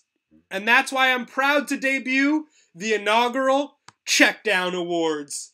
We are really, really out here. The Checkdown Awards are going to be in 2 weeks, live right here on the Checkdown. And I need your help. Here's how it's going to work. Today, we're going to finalize our categories. By the end of the show, we're going to have all our categories for our awards, okay? Then, for the next week, we're going to take all our nominee submissions. All of our nominee submissions finalized by next week's show. And then at the end of next week's show, we're going to put out the link, or during the show, we'll put out the link where you can vote on the winners. And then week 16, championship week, I'll rent a tuxedo, and we'll have the Checkdown Awards celebrate the very best in Heavy.com's YouTube live 3-hour fantasy football show coverage, best of awards. I need your help to put this together, and here's how we're going to do it. We're going to have 1 week voting period. You're going to vote as many times you like. Game the system. I don't care. I'm in it for clicks, and it's going to be a very fancy, real trophies. Here's what I have now as possible categories. not even possible.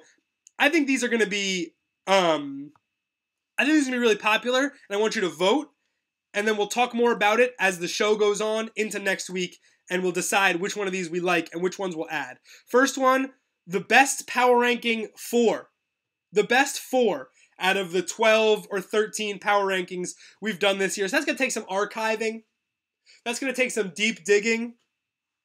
Jew rankings in video form still do count, but we're looking for the best 4 of the year.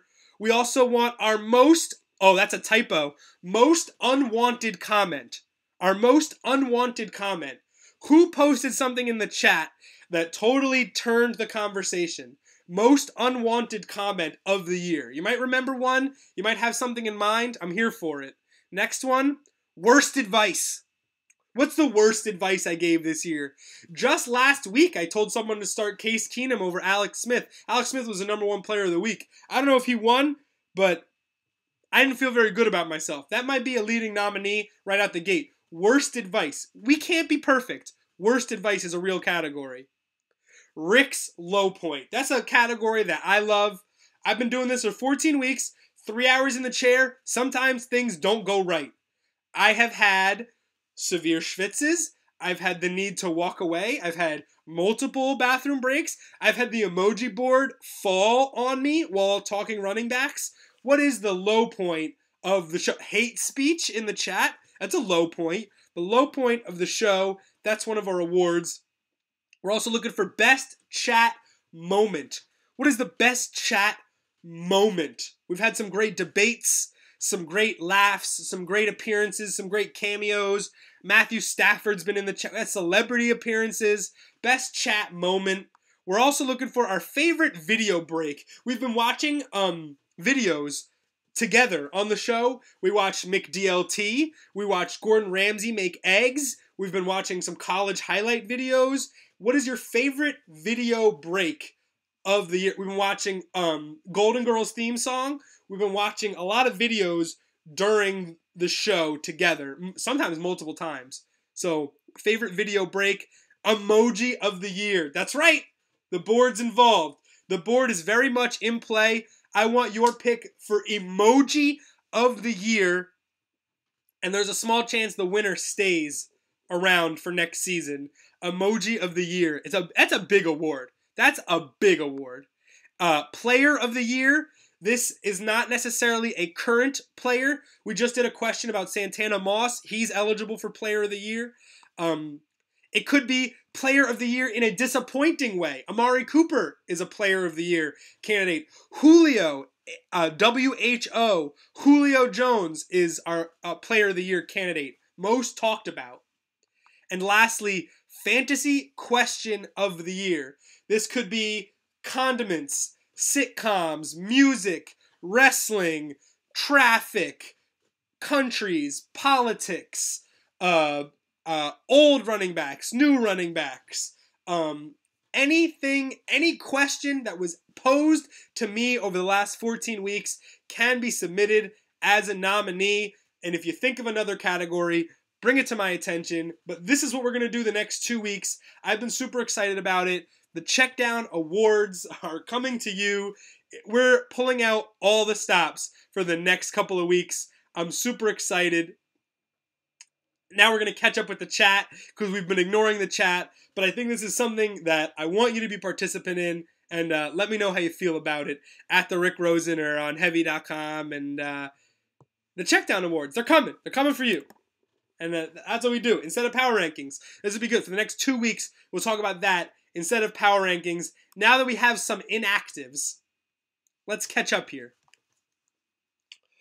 Packers top corner Devon House active after being listed as doubtful. Browns Danny Shelton in the middle of that defensive line inactive. Jamal Williams boost. Amari Cooper active. Amir Abdullah inactive. Tyrod Taylor inactive. Matthew Stafford active. Here's a tweet.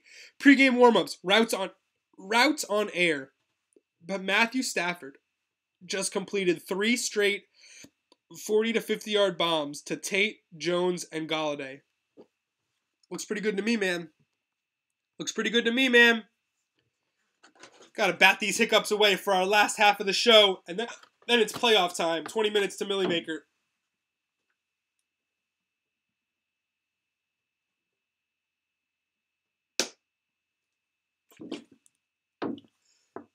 Push it down. Push it down. Keel, I'm coming right back to your question. Hiccups, man. I gotta catch up with the chat.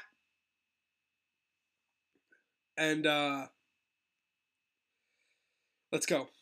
All right. Hiccups, man. Your diaphragm is not your diaphragm. That might be a billboard next year. Sterling Shepard is active. Amir Abdullah is not.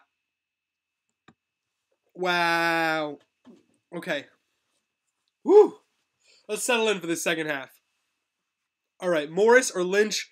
Tough call. Standard makes Lynch more appealing, but Morris figures to get a bigger workload and doesn't have the muscle strain that forced Lynch out of action last week. I also think if you subtract Lynch's 50-yard touchdown run, he didn't really have that good of a game last week. Diaphragm, not your diaphragm. Burns didn't like power checkdown awards. He can go fuck himself. Family show. Tyrod Taylor out. Fantastic. Abdullah out. How's it going? Aguilar or Funchess? Crazy pellet. Definitely going Aguilar there. Funchess is a big-time negative matchup. McDLT 2020. Cooper playing. Do you still go with Mike Davis? I just think Cooper playing is a really strong term. I'm not sure about it. Armel, what's going on? Dilly came in at a great time. Brandon wants Mike Davis because of workload, because of volume, because of touches. Josiah, McCaffrey versus Morris. We like Morris. McCaffrey's workload, he's been losing some touches, but he's also got a terrible matchup. So 2 negative trends. Morris trending up. Give me that. Mike Davis, CJ or Doug Martin, PPR. Indy Bulldog, what's up?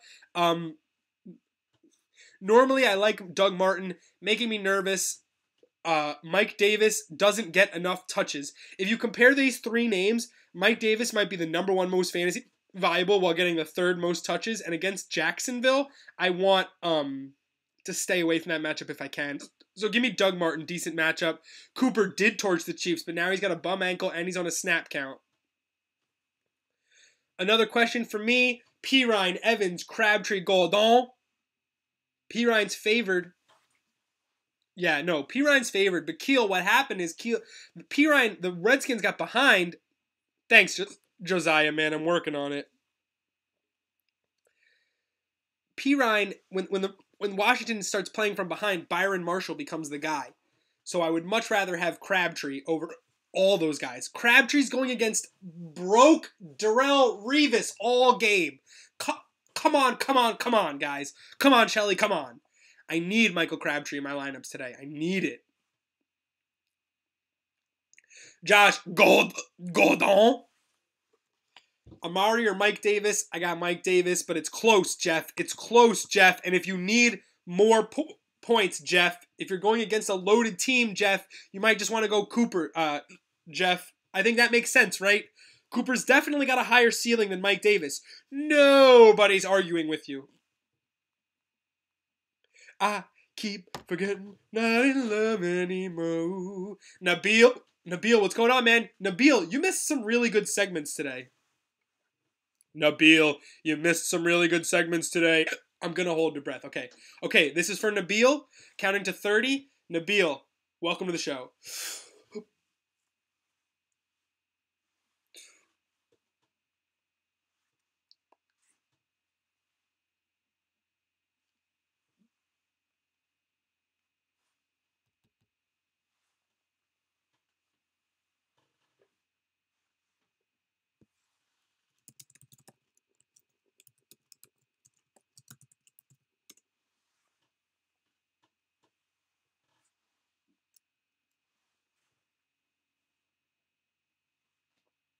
That was 36 seconds. 36 seconds. I got a burp out. I feel a struggle coming on, so I get better. I get good. Honestly, your brain is impaired. The Bears are without their 2 best defensive linemen. Are you good with that?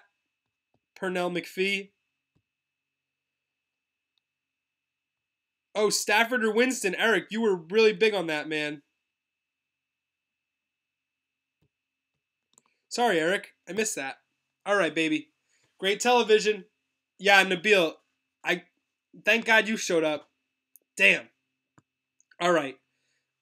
Adams, you feel better about Drake or Lewis tomorrow night? I feel much better about Drake. He doesn't have to share. Sharing sucks. And believe it or not, the Patriots defense has come along. We've been talking about their improvements. Still giving up 4.9 yards per carry. And that's...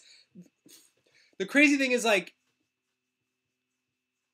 the Patriots have been blowing people away, but they've also been in close games. It's still 4.9 yards per carry for the past couple weeks, and that's against good running teams. So give me Drake. Lewis has to split with Burkhead. He's probably going to lose a couple touchdowns that he should normally get. Give me Drake, give me Drake, give me Drake. What was I going? Mike Wallace or Funches, half PPR. Armol, you know what we got with Mike Wallace, right? Hashtag revenge game, baby.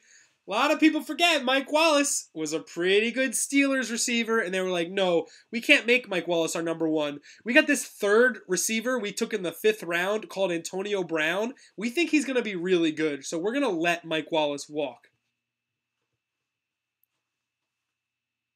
Good memes. Abdullah is benched. Riddick over Crowell. I'm worried about Riddick when it comes to Tion Green. I don't know what that split's going to look like. Dilly. Crowell's also has a bad matchup, though. If it's PPR, Jake, I like Riddick, but I hate both. Wallace over Funches. Revenge game plus Funches matchup. Okay, it's PPR. I like that. I like Riddick because Crowell obviously is going to lose to Duke Johnson. Adams wants Drake or Goodwin now. I mean, PPR probably want to go Goodwin. I just think Drake as a, Adams, there are only so many running backs in football right now that are going to touch the ball 20 times. And Drake's one of them. And so Drake got his value last week without having to catch the ball because they were blowing out the Broncos. But if they're getting blown out by the Patriots, Drake's going to have to catch passes much more than his normal 3. So it's interesting. Granted, Goodwin had great production and didn't even get vertical. Goodwin's strength is vertical, and if he's not getting vertical and still producing, that's incredible because that means we're getting PVR, positive vertical regression. Everybody goes back to who they are eventually. Olsen or ASJ, half PPR, Armel. I like ASJ in the matchup. Olsen scares me. God, I know Greg Olsen can do Greg Olsen things. I very much know that. I very much know how important he is. I also know what a foot injury is. And ASJ, decent matchup because Anderson and Curse are going to be in tight coverage for a lot of that game. And I'm starting ASJ, so ASJ. We're all caught up with the chat. Roads closed, Brandon. I loved that. I love that a lot. Yes, I love backup chemistry. Yes, Goodwin's been coming along. Jimmy was able to... CJ was good, CJ Beathard, but he wasn't able to hit outside dig routes, outside comebacks. Jimmy G can make that throw, and that is huge to Goodwin's value. Monumental to Goodwin's value. Makes him so much more viable. So hopefully that becomes a thing and we can just ride Goodwin to a championship. Stafford is in and he's been throwing bombs in warm-ups, Armel. Golden Tate in. Marvin Jones in. That's it. Bucks have all 4 running backs active today. Martin, Barber, Rogers, Sims. I fucking hate that. I'm going to see if I can get into one of my fantasy leagues right now and try to get Martin out and see if I can get Tion Green or Reddick in there. I got to make these switches, guys. I'm going to make these switches, then we're going to look at the headlines, and then we're going to spend the last hour on the Millie Hour because, trying to win a Millie. Care. We got a lot of playoff questions in. I'm not trying to lose to Steve, guys. Not trying to lose to Steve. Doug Martin, man. Brutal. 4 running back set. Stafford's out. Stafford or Mariota. That's an easy one, baby. You got to start Stafford. You got to start Stafford.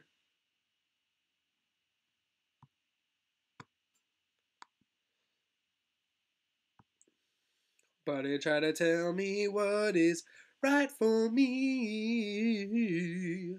I'm taking Tion Green. I'm taking Tion Green today. I'd much rather have Tion Green than Doug Martin. That's just a fact. I just watched the Lions run the ball on the Ravens last week. Like, in a close game. In a game the Lions needed. I watched them run successfully on the Ravens. So, validation failed for current period move. Well, that's good. I double-clicked it. It's fine. Woo! That got scurry. I'm also starting Zay Jones in this league. I can't believe this is a playoff team, honestly. What is wrong with me? You have a strong start and you just ride it out. Sometimes you don't belong. Start Mariota. He's due for a big game. So if anyone tells you he's due as their fantasy advice, it begs a follow-up question. So Crazy Pellet, tell the audience how Marcus Mariota, based on the fact that he's due, is going to beat Patrick Peterson for a better fantasy game than Matt Stafford against one of the worst secondaries in football. I will sit here until you tell everyone, Crazy Pellet, why Mariota is due.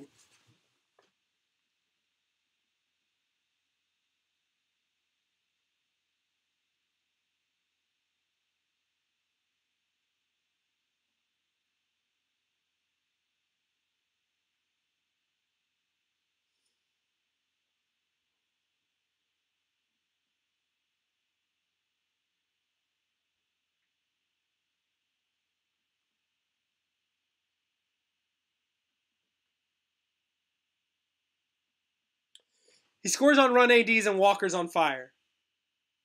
Yes. Yes.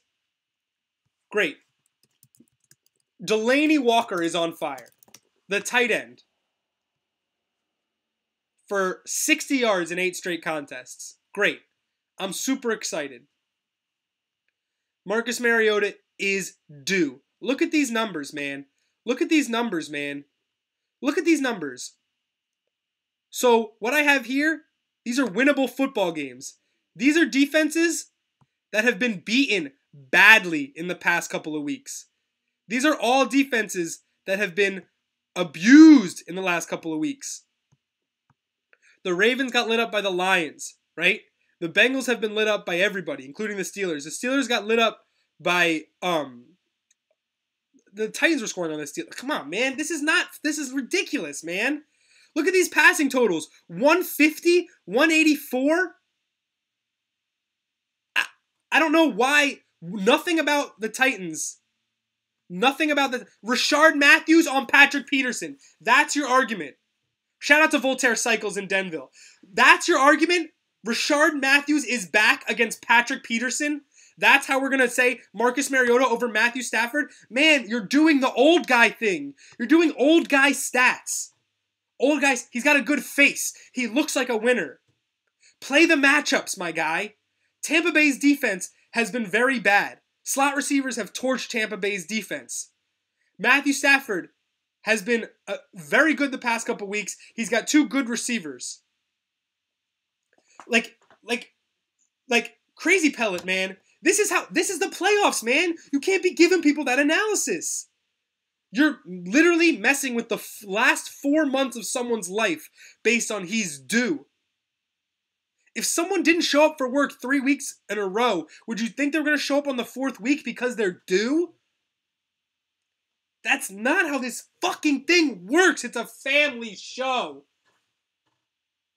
I can't wait for Marcus Mariota to go off for 5 touchdowns today. You just know he's due, right? It's gotta happen. Sounds like a whole lot of hoopla. Saving it in my phone with the notes. Woo! DD or Marquise? Really tough one, Bulldog. DD's been getting the PPR looks, but Marquise has been scoring. And I think Marquise Lee is such a physical asset, and the Seahawks are really shorthanded in the secondary. Marquise Lee's a great pick this week, and I think he's totally fine. Mr. Bulldog. I'm Mr. Bulldops. It's probably going to happen. 5 touchdowns for Mariota today because of what I just said. All right, let's look at this where we are. This is where we are. Week 14. We got 7 minutes till our quest for a milli reignites for the 3rd week in a row. Our 3rd straight millionaire hour. Woo, woo, woo. Lee's getting mad looks, man. Lee's getting mad looks. He's just physical. He's getting mad looks. Still got shut down by Patrick Peterson because, he shuts down ones. Panthers defense dropped in my deep league. Should I drop Chiefs for them? So, both of those defenses have been really struggling the last couple weeks. I know the Chiefs have a divisional tour to end the season. The schedule is kind of nice. The Panthers have the Packers and Bucks the next 2 weeks. If the Packers win today, the Panthers are going to draw Aaron Rodgers' first game back. You know that, right? So, wow. I just can't imagine the Panthers being more viable than the Chiefs.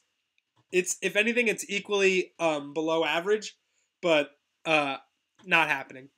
Crowder or Amari non-PPR? Crowder, easy. Amari is a high ceiling mize, but with the bang-ups, it's not worth it. Crowder's the number one offensive asset on that team and needs to be treated as such. The juices, Cincy D, Jags D, Jets D. Oh, so because of Russell Wilson's magic, I would go against the Jags D this week. For me, it's Bengals or Jets. I think the Bengals are going to be able to strangle this game against the Bears.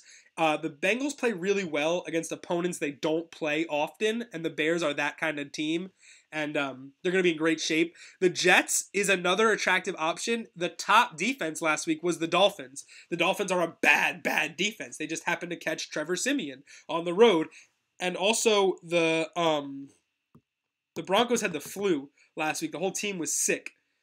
Yeah, Cincy D's hella banged up, but it's Mitch Trubisky, not me. So if you're so concerned about Cincy D banged up, then you'd want to go Jets and Trevor Siemian, Trevor Siemian has a high pick 6 factor. Mitch Trubisky doesn't even throw enough passes to increase his pick 6 factor. But Jets D, pick 6 factor. You know what I mean?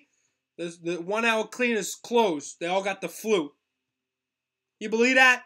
The whole town has the flu. We got 5 minutes to do these headlines. So this is me just Googling things and finding headlines in the Google News widget that I honestly was shocked I would see it this late, this time in the season. Look at this. Look at this. We are in Week 14 fantasy playoffs. People write magazines in September that don't say this. Get Marquise Goodwin and Gio Bernard in your Week 14 lineups. Are you fucking kidding me? It's a family show. I gotta really cut that down. That's been way up in the last hour. Coffee's getting to me. Upside. That's the thing. Upside is your play. Greg the third leg, baby. Legatron. Marquise Goodwin and Gio Bernard. They're actually really viable fantasy starts this week. It's so stupid. Here we are. It's so dumb. Fantasy Sizzlers. TD Rex Burkhead. Because it's not T-Rex. It's TD Rex. So we are really in an NFL season where we have a headline where Rex Burkhead is dragging 2 defenders, and Rex Burkhead is being called, first of all, he's got a new nickname, T-Rex, with the D in parentheses, unreal, and he's being called a red zone monster, which is kind of mean to dinosaurs. Dinosaurs aren't monsters, they're reptiles, or they might be birds, I'm not really sure, but that's crazy. Crazy headline. Jets OC wants Josh McCown back for another season. This was supposed to be the tank year, by the way. This was the Jets who weren't going to win 4 games, by the way. Now they got the reigning offensive player of the week, and they might get him back for another season instead of taking a young quarterback like everyone is yelling at them to do. Jets gonna Jets. You did a Fitzmagic again. You re-Fitzmagicked yourself. Unbelievable headlines. These are real headlines. Week 14. This is where we are. Hayward, Josh Gordon, my toughest matchup other than OBJ. This dude covered Brandon Cooks, Amari Cooper, and Des Bryant already this year, by the way. Josh Gordon, no games in 3 years. That says more to me about the state of elite receivers in this league. No, it just means Josh Gordon's really fucking good. He's really, really good. He's just really good. He's just really good. 2 minutes till the millionaire hour. Oh, baby. And then there's this one. Just look at this and just let it just sink in. Is the Jaguars defense, this is still the Jacksonville Jaguars, those Jacksonville Jaguars, is the Jaguars defense better than the 2013 Seahawks defense? What? What are we doing? Where are we? If someone's Googling about football and then they realize, so if you come out of a time machine, don't look at sports, don't look at politics, don't look at entertainment. Insane. Let's catch up with the chat. Let's clear up the chat, hit the theme, and hit that Millie hour, because it's time to Millie rock on this bitch. It's a family show. Okay. Burkhead. Trent Taylor, sneaky play this week. Otherwise, I'm playing Kenny Stills. Oh, juices. I love Trent Taylor over Kenny Stills. Pat's secondary has been really good. Trent Taylor is sneaking into 6-catch territory. Talk about Eagles-Rams games for a minute, Kyle. Okay, so the Eagles don't just have the number one offense anymore. They have the number one defense, too, and that makes them a super, super scary team to face. The Rams have been very good on the interior defense. Overall, struggled against the run and have been decent against the pass. My biggest worry here is the Rams' defense, because the Rams' offense, so like the Eagles' defense got pseudo-exposed by Russell Wilson last week, but it's more Russell Wilson improv than any type of schematic advantage that the Seahawks had. It was still a close game.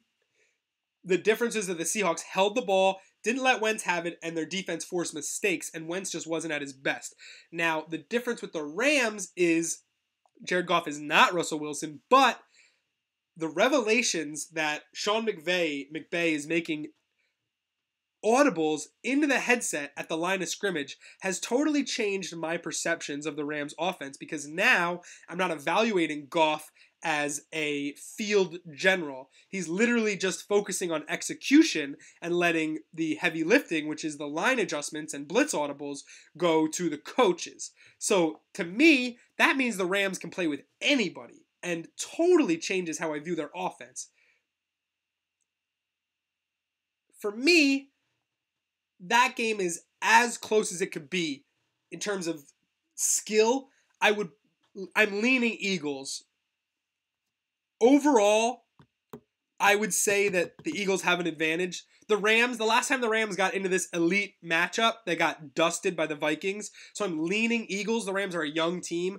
But Kyle, if you're talking to me because you're betting that game, I just would stay away from that game. It's just much better game. Take the Bengals. Like, tease the Bengals and the Browns. Like, now. Tease the Bengals and the Browns ahoramente.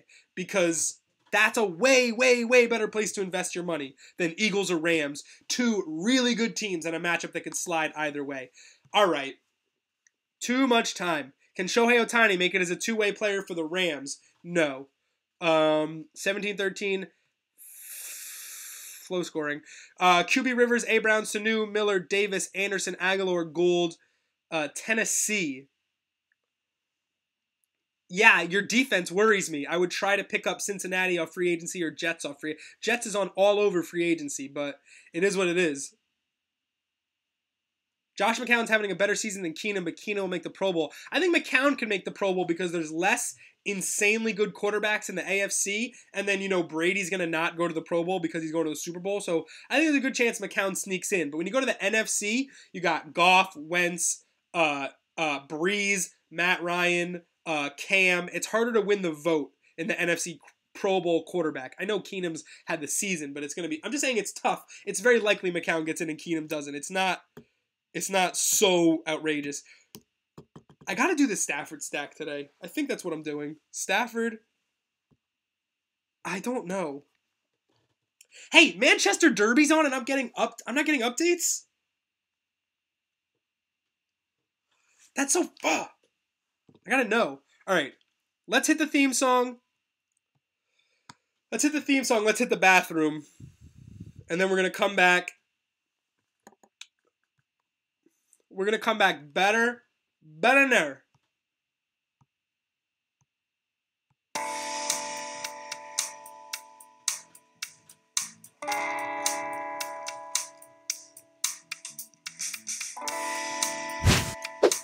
Rob, what's going on? Should I run something else?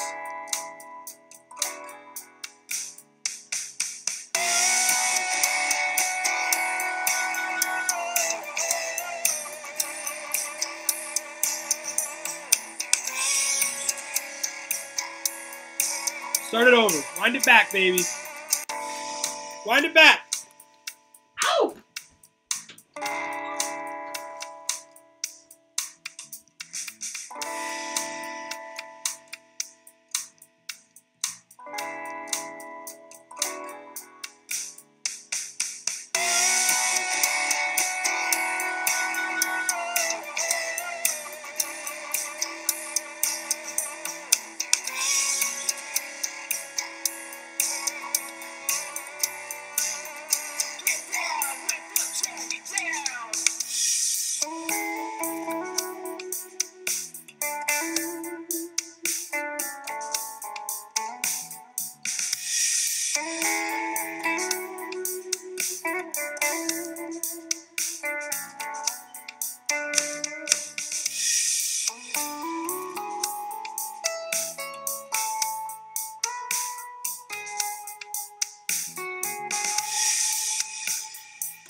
Hey. Catch these hands, baby. We ready. We ready. We ready for Millionaire Maker time. Let's fucking go.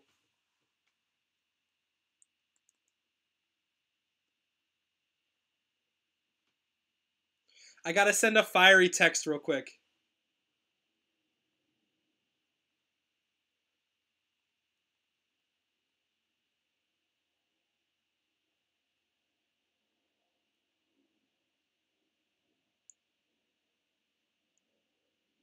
Sorry, this is an important text and I gotta format it right.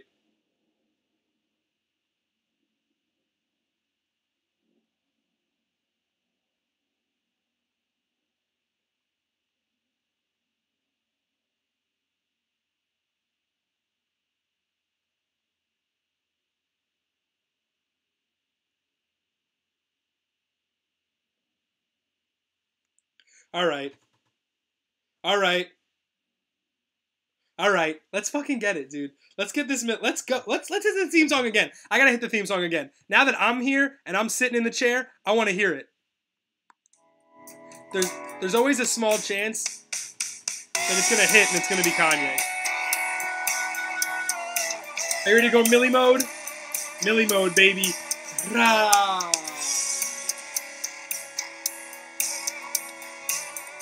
What do we do?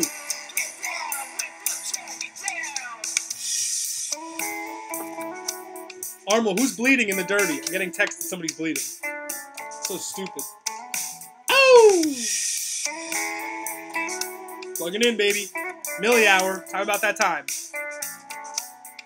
Time about that time. Crazy pellet. I would pick up the Bengals 100%.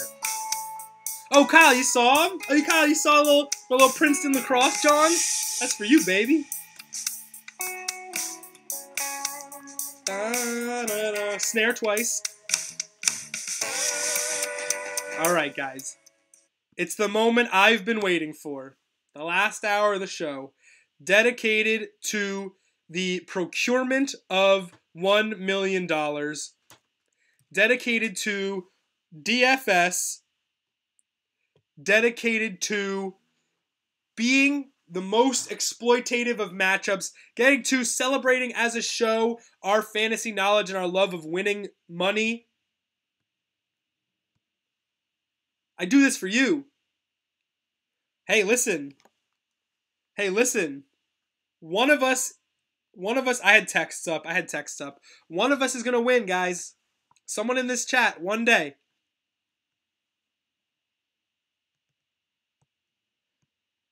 I think, here's my argument, though. Suhu, bench Gio. You're playing me, bitch. Suhu, bench Gio. So my argument with Gio, and this is only for the Millie Maker. Only for the Millie Maker.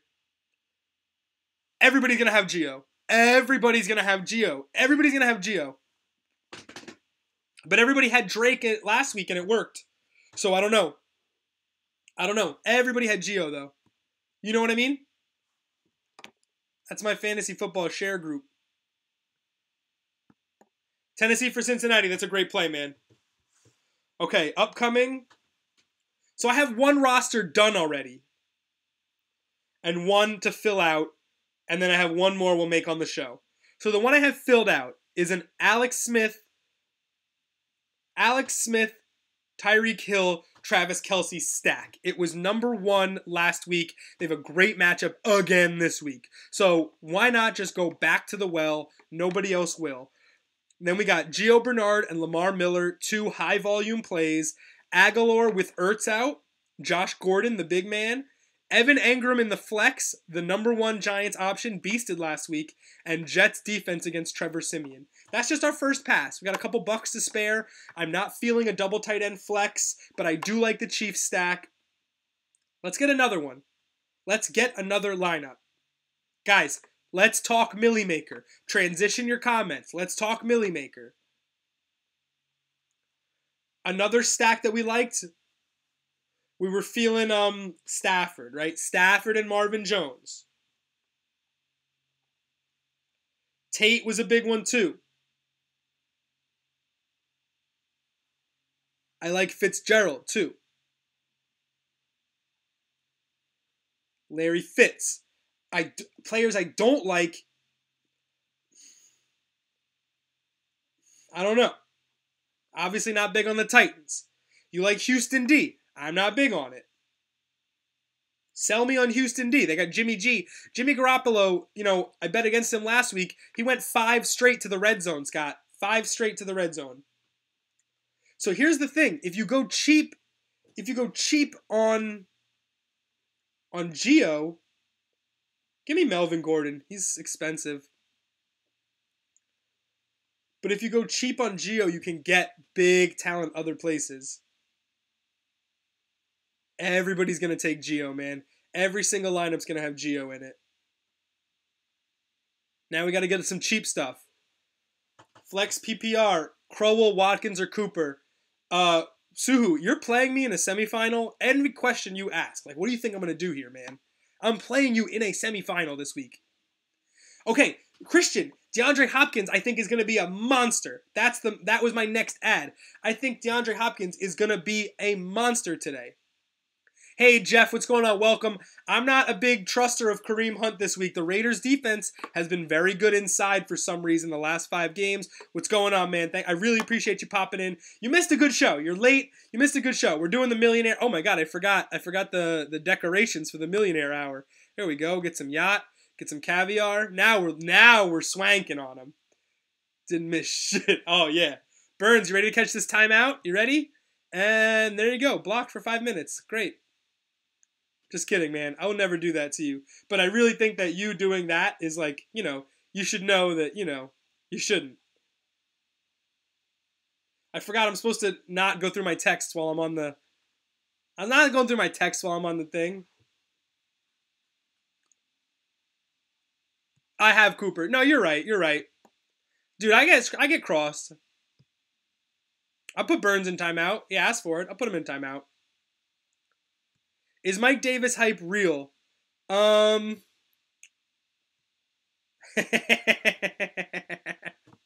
timeout button stays undefeated. Mike Davis hype is real, but not against Jacksonville. Listen to me, Jeff.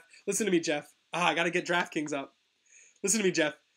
The Seahawks' #1 running back is Russell Wilson. That's it.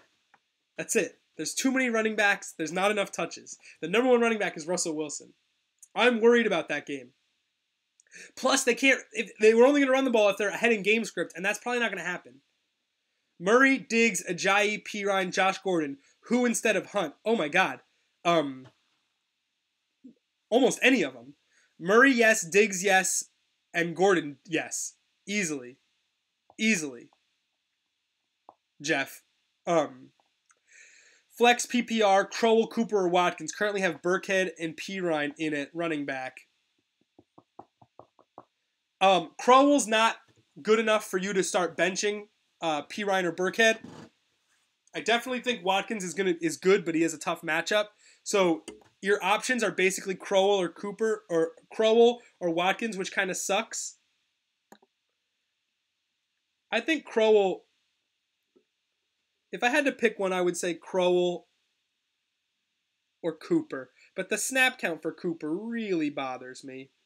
Jeff, if I had to pick one that was going to go off for all the marbles, I would obviously take Josh Gordon in that burner speed, baby. Colts D against Peterman, not the worst choice, Jake. Honestly, not the worst choice. You have to live with yourself taking the Colts defense. That's a personal thing. That's a personal decision. So I don't know what to tell you there. That's a rough. David! City.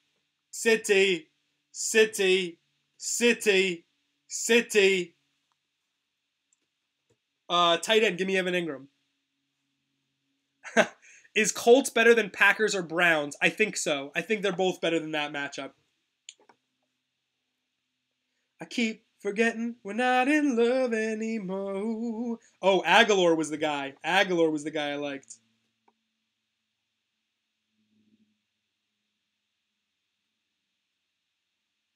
Too expensive.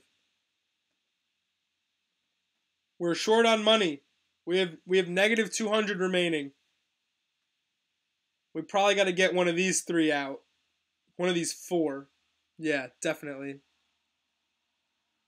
What do I think of Jamal Williams today? The Browns' run defense is not terrible. It's not a Browns gonna Brown type situation. My only concern with Jamal Williams is Aaron Jones 1 touch last week, game-winning touchdown. He looked very explosive. So because we never got to see Jamal Williams and Aaron Jones share touches. We saw Jamal Williams touch the ball the entire game, and we saw Aaron Jones get 1 carry in overtime and turn it to the game-winning touchdown. Does that have a trickle effect into this week's game? Not a fan. But if I had to pick one, it'd probably be Jamal Williams because I know we got the workload. If I had to pick one. Tanner's here. Rams D or Chargers D? Jeff, what up? Give me Chargers D. Great pass rush, bad offensive line. Armel's a bad friend. Stands. Morris, Lynch, or Stills for flex standard. Give me Morris. Big workload day coming. Big workload day. Jake, Dez Bryant, or Kenny Stills. PPR. Dez, and it's not even close. Dez against a banged up Giants secondary. He's only got to get 1, baby. He's only got to get 1. What if instead of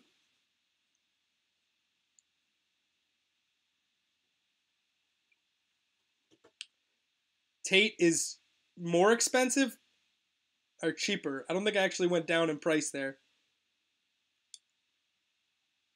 Yeah, Tate's cheaper. 68, 64. I saved myself 400 yin-yangs. I think I probably got to go with Melvin Gordon, though. I got to bench Melvin Gordon. Jimmy G, 550. Yeah, 5,500. The Texans haven't been so bad. We're looking for 4 TD guys. On the right, Dubs, the right of my screen, I have some guys that I really like. As far as quarterbacks, 4 TD guys.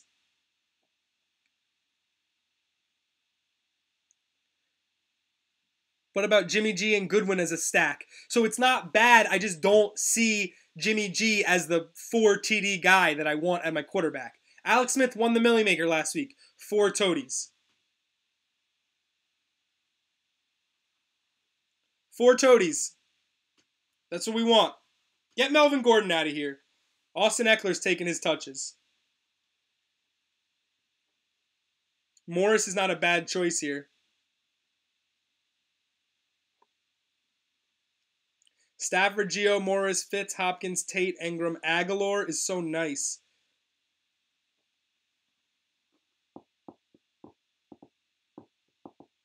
All these defenses are ass.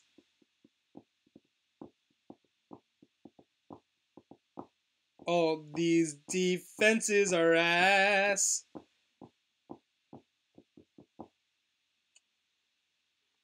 want to see an article about Lou Williams complex. Guys, come on. DFS hour, baby. Talk to me. Let's get some stacks. Let's get some sleepers. Who's going to dominate? I think Crabtree's going to dominate. I don't know why he's not in my lineup right now. Who can I take out? I think I could take Tate out and go with Krabs. I think Krabs is going to be better. I don't see him because he might be more expensive. He's so much more expensive. What? But that means I'm not stacking anymore. And I can go with someone who I believe in. Andy Dalton. Good game for Andy Dalton today. Now I had $200 to spend to save. I got to do it at tight end, man. Engram's got the stone hand sometimes. Hunter Henry. Hunter Henry's had some great weeks recently. If he can go off. But now I got $1,200 to spend. Who do I hate? Ajayi is the worst. Off. Terrible mistake. Oh, 1-1. Rashford. Rashford is so good. Ajayi. I would take Stafford. Jets defense. I know. Jets defense, good. See, I like Stafford too. I definitely think Stafford is good. I can upgrade to Stafford, right? If I take him out. Oh, now I can take anybody I want, really. Stafford.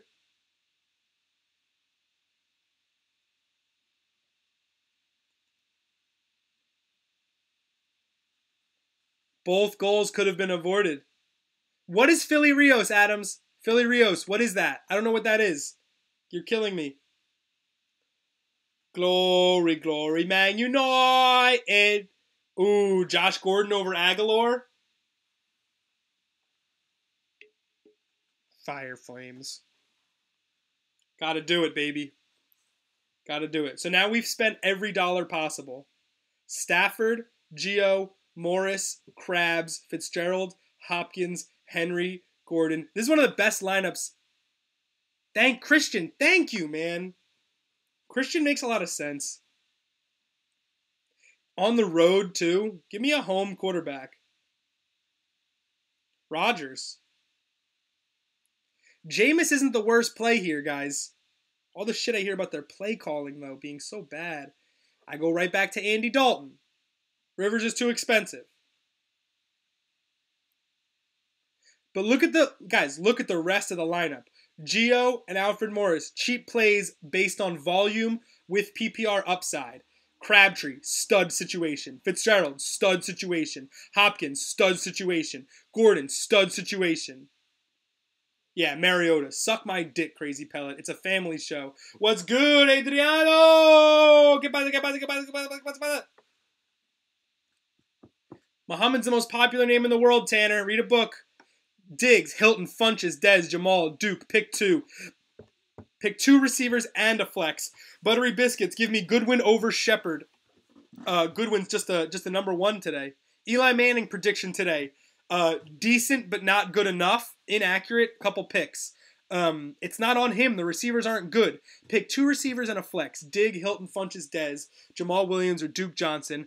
I don't like Funches. And so T.Y. Hilton's got Jacoby Brissett, possible snow game, but the Bills' defense is bad, and the Colts are going to have the ball all day because Nathan Peterman is the Bills' quarterback. Hey, Bella Jean. Oh, Bella Jean's real name is Wendy. What's going on? Wendy, you're the bomb. Thank you so much for checking out the show. I do that to do this. The name of the game is get in Matthew Berry's mentions and let people know. Dude, I had a guy, let me just show you this tweet. I want to see if Matthew Berry responded to this tweet. Some guy tweeted, hey, Matthew Berry, post playoffs coming, need a big game. And then I answered the question. He says, oh, I'm sorry. I'm waiting for Matthew Berry. By all means, my guy, wait all night and through the morning, because Matthew Berry's not coming for your question. That's the point I'm trying to make. That's the point of the show. Matthew Berry is not here for you. Come on, man. Load up. Load up.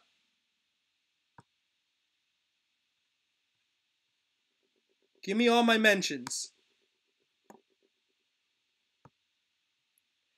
I'll wait for Matthew Berry. Sorry. And I said, listen.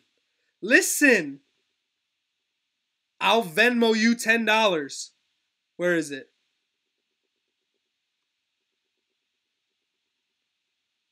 Where is it?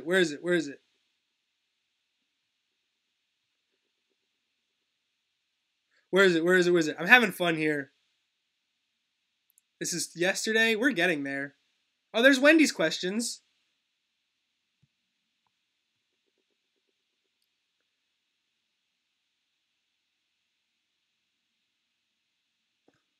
Okay, I'm now past it. It's not worth it. But that's what he really said to me. He really said, no, I'm going to wait for Matthew Berry's response. Please, I'll stay here. I responded. I said, listen to me. If Matthew Berry responds to this question, I will Venmo you $10. I will Venmo you $10. He's an old guy. He probably doesn't have Venmo. But still, Matthew Berry's not coming to save you. And Matthew Berry is a mediocre fantasy football analysis. We've been over this. It's such a below average podcast. Oh, Lord. Tanner, cut it out. Write him a check and mail it. By the way, y'all want to see about checks. You see me? Hi, hater. Hustle hard. Stack paper. You see me? Hi, hater. I'm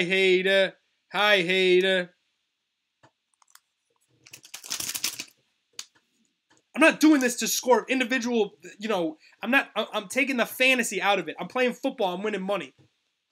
It's not a fantasy if they're putting checks in your mailbox. A little bit more than a fantasy. It's grounded in realism. I got to join this third Millionaire Maker entry before contest fills up. And I got to check my texts. You guys are beautiful. It's been an incredible day. We remember the Rex Burkhead album is going to be on sale soon.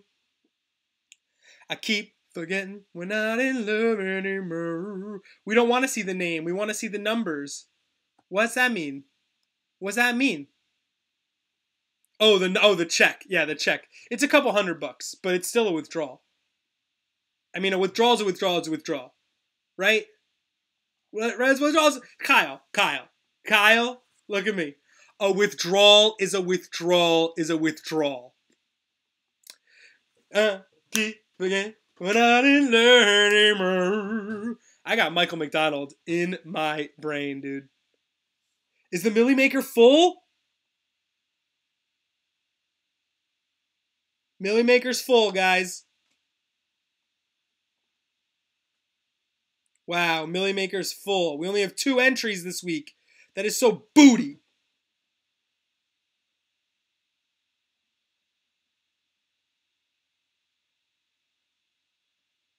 On to the Week 14 special then. Because I want 3 lineups. I want to make 3 lineups. McCown or Jimmy G? Jeff, I got you. Give me Jimmy G. McCown, rough matchup. Talib back, Harris back in Denver. The Jets have been moving the ball. That's true. I just want upside. Jimmy G took the Niners into the red zone over and over and over again. I should have reserved 3 spots. Thank you, Christian. You're an absolute genius. But you see what happens is I start the show at 10 a.m. No, Burns is a United fan, so he's watching the game, but he's not in timeout. It's a 5-minute thing. Matthew Stafford and Greg Olsen to be effective today, says David Chow. Mr. Chow. Albin, what's going on, man? Thanks for checking out the show. Pick 2. Diggs, Burkhead, Adams, Morris. Oh, that's easy. Give me Burkhead and Morris. With the high upside play being Diggs. If you're nervous, you think you're going against a better team, I would go Burkhead and Diggs. That's the way we're going to cut it.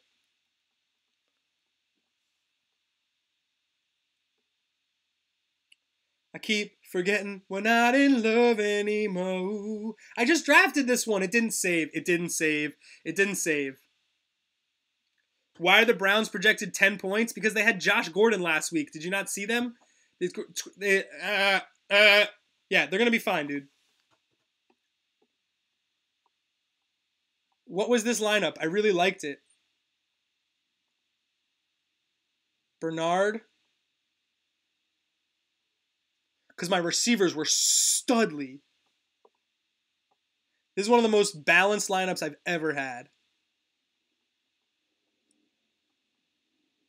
Well, what did Ross Tucker just say? What did Ross Tucker say? That Evan Sylvan's giving him the eyes.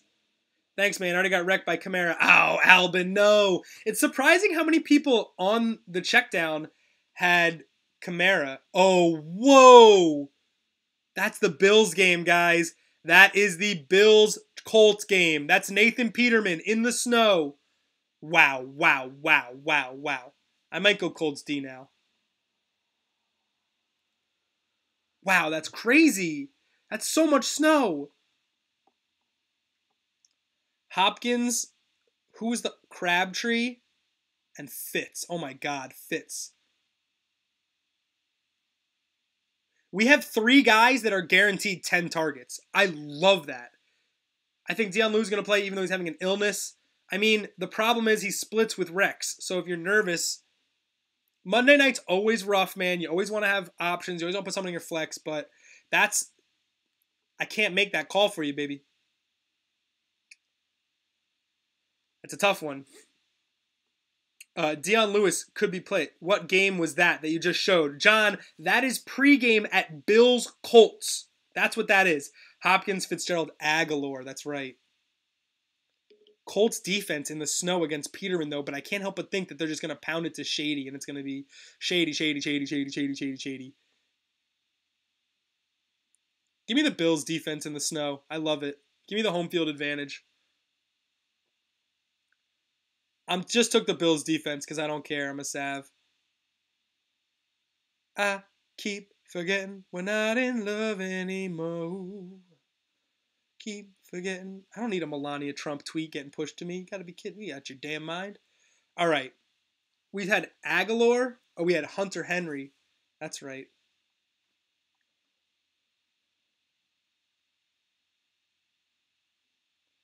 What was that? Hunter Henry or Olsen in standard?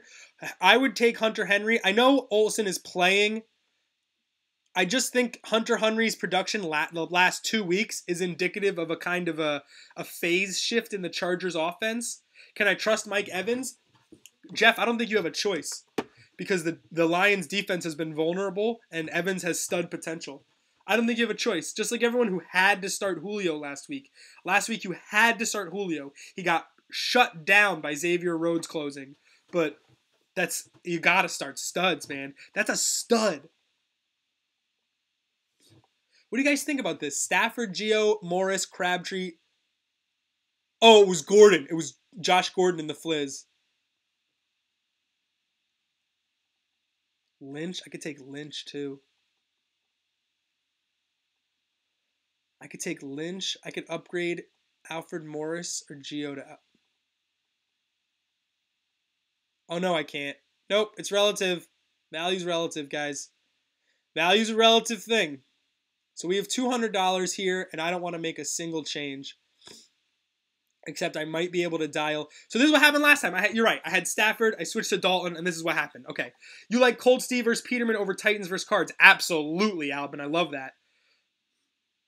Don't forget, Eagles versus Lions in the heavy snow in 2013. Shady went 29 for 217. Different offense, different defense. Don't want to hear it. I have to start Wilson and Baltimore defense this week. Nervous as fuck. You should be. You don't have to, but I get it. I get it. Tight ends have been going off versus the Redskins defense. We love it. So here we are, filled out without a quarterback. And we want to do one more lineup in the last 20 minutes. Alex Smith has been doing the damn thing, man, but I don't have anybody to stack him with. Neither do I have any of these other guys, though. So I'm just looking for a 4-touchdown quarterback. Yo, is our playoffs 2 weeks? Yeah, Suhu, it's 2 weeks, double 2-week playoffs. The final will go into week 17. So hopefully Team Do Blues has all their starters benched because they're so good.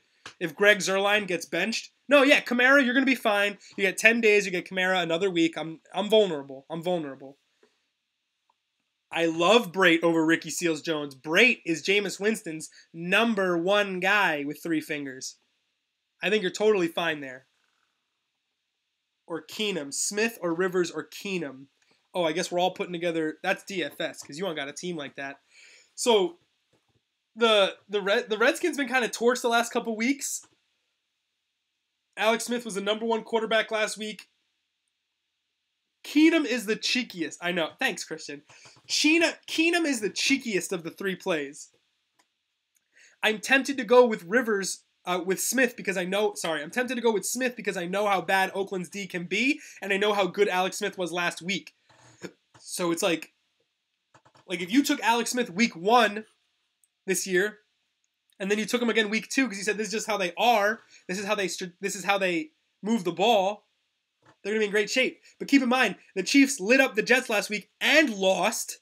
So they're going to have to keep doing what got them all those points. They need to score. I love Alex Smith, Kelsey this week, man. So frustrating.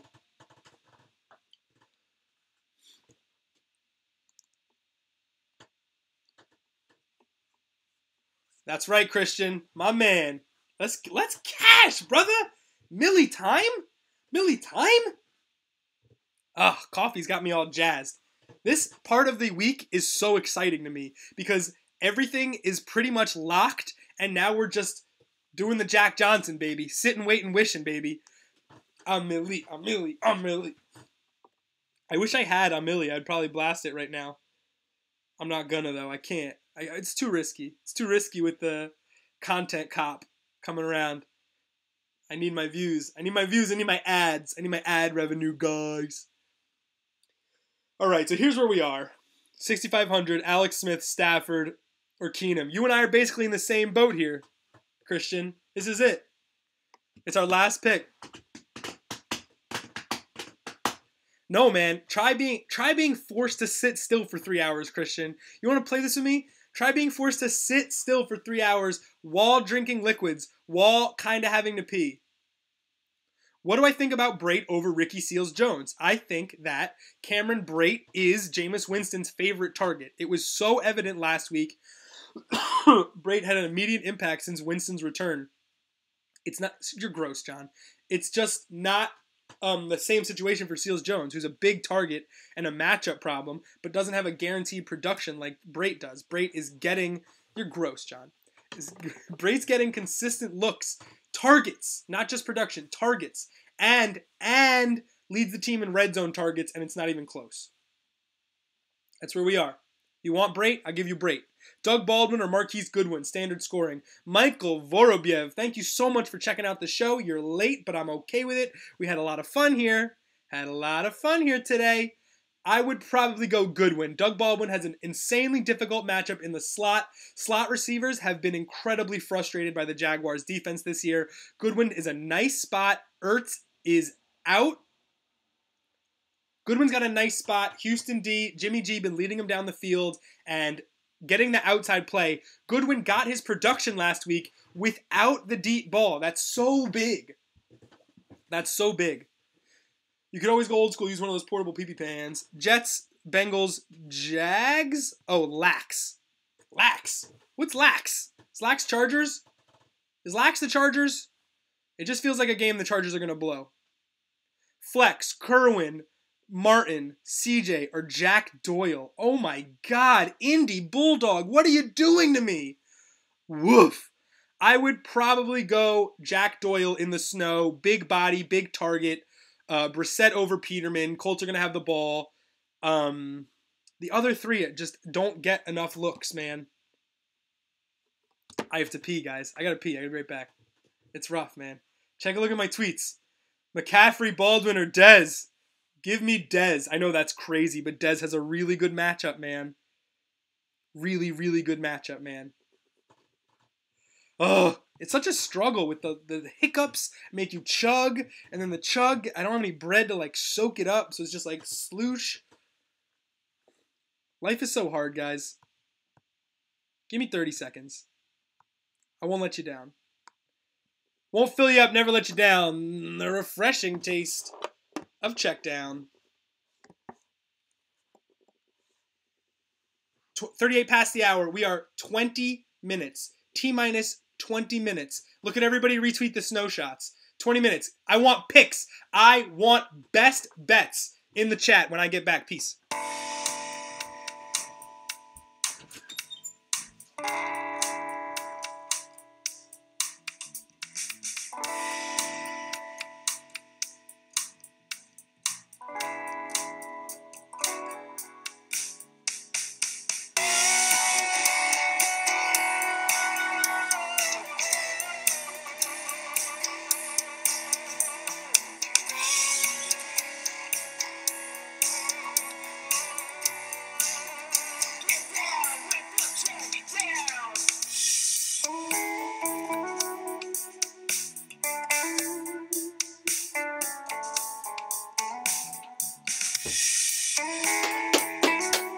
It's not how you start, it's how you finish, boys. It's not how you start, it's how you finish, boys. What's going on, Eric? Thanks for popping in. Woo! It's not how you start, it's how you finish, boys. It's not how you start, it's how you finish, boys. It's not how you start, it's how you finish, boys. 2 snares in the drop. We love you, Chuck.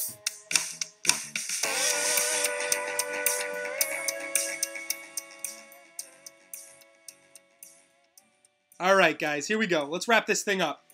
We got 20 minutes till football Sunday, the most important football Sunday of our lives up to this point. Write it down in your diary. I'm writing it down in my diary. Imagine someone asking Keenum over Cam 4 months ago. Yeah, it's literally absurd because Case Keenum was like a third-string backup. Crazy Pellet, you had a parlay for me. Plus 3.5, Jets minus 1.5, Cincinnati minus 6, Lax minus 6.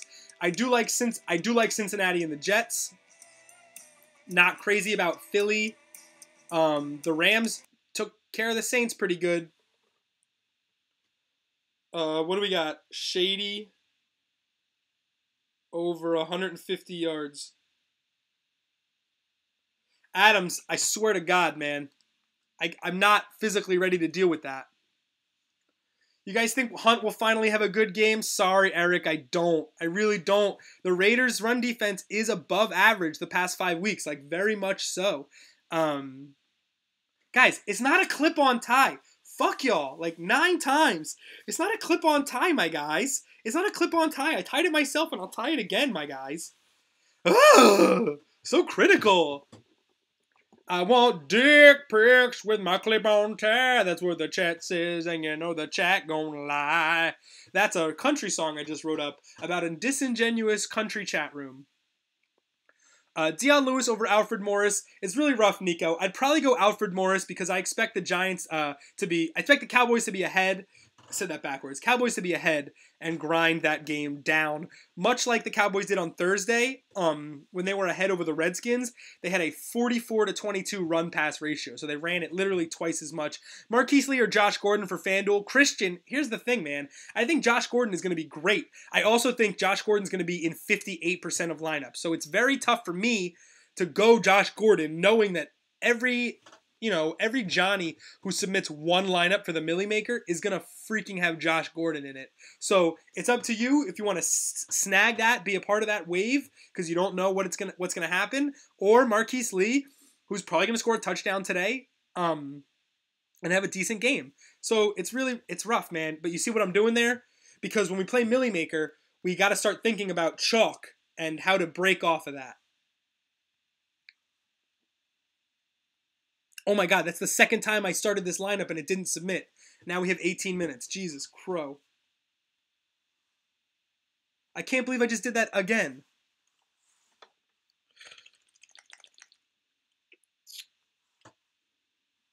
Guys, Alfred Morris, Gio Bernard, Fitzgerald, Hopkins, Crabtree. These are the guys we like. Crabtree or Hill, that's a really rough one, Eric. That's an upside play. I like Crabtree, but if you're losing, you think you need a big week? If you need a big week, you go Hill. That's how I feel about that. Gimme D-Hop. Gimme D-Hop. Gimme D-Hop. Gimme D-Hop. Gimme Larry Fitz. Gimme Larry Fitz. Gimme Larry Fitz. Oh, Crabtree over Lee, easily. Crabtree over Lee, easily. What if I went AJ Green, Andy Dalton? Let's just hypothetical.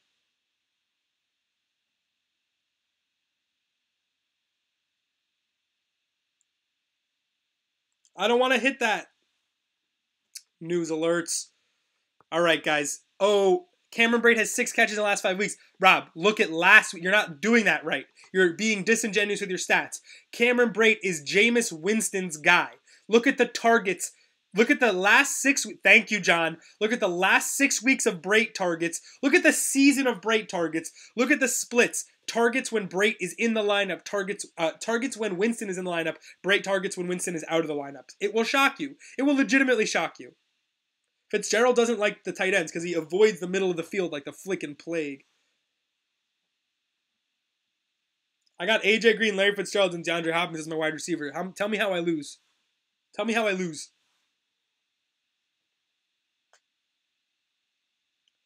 So, like, Gio is the best value, but there's a lot of good running backs. Not so sure about that. Ugh, these mid-tier running backs are so frustrating, man. You gotta go Gio. That's the one chalk I'll take because it's so cheap, man. Brate or Burton? I like Brate. I think if Ertz is going to be out, Aguilar picks up the slack. Because they love Aguilar in the red zone because he's a finisher. Dalton, Bernard, AJ Green.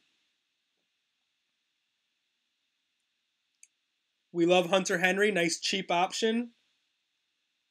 We could take the Bills. We take the Colts D against Peterman. And what do we got for flex? Josh Gordon. Bang. Fucking. I said I wouldn't take Bernard or Gordon and end up with Bernard and Gordon. Or Aguilar. Whoa. Aguilar or Josh Gordon. Aguilar or Josh Gordon, guys.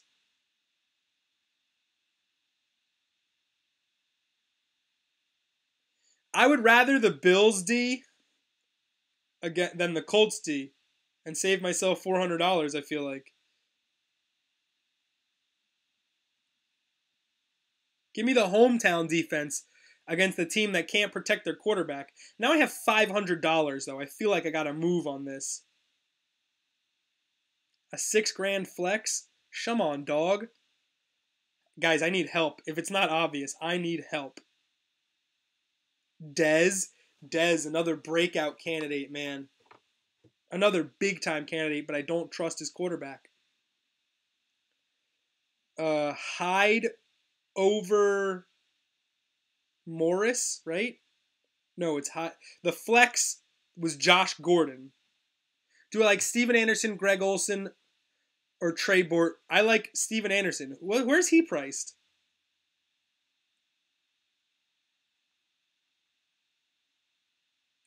Wow, no way. How cheap is this guy? 32? 32? Oh my gosh. And now we're flexing Shady. We flex Shady, right? Snow game. Flexing Shady. Snow game.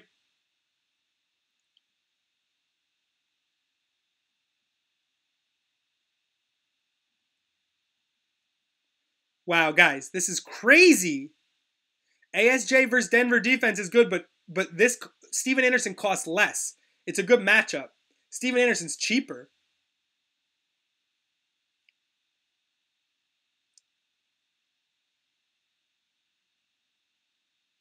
I DL fucking love this lineup. Suck up or Gould. Robbie Gould's the Niners kicker. Robbie Gould. I like Robbie Gould. Shady. I'm doing this, boys. That's crazy. We got a crazy looking lineup there. Do I want to change anything about the other one? Alex Smith, Tyreek Hill, Travis Kelce, Evan Engram, Aguilar, Gio Bernard, Lamar, Miller. Yes, I want to take out Evan Ingram.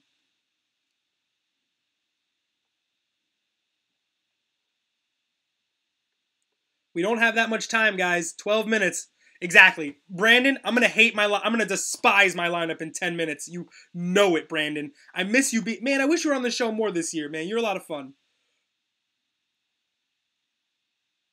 Entries. Smith, Bernard, Miller. I can't do it, man. Thank you, John. Really important. Rip August Ames. Every week, people got to know, man.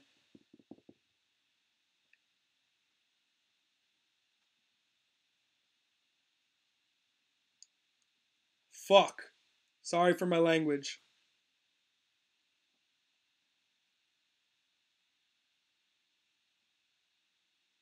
What don't I like about this lineup?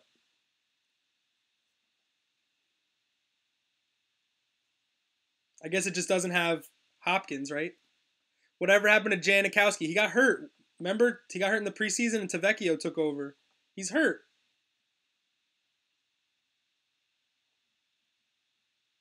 "12 minutes, guys." Alex Smith, Gio, Lamar. What if I did Morris instead of Lamar?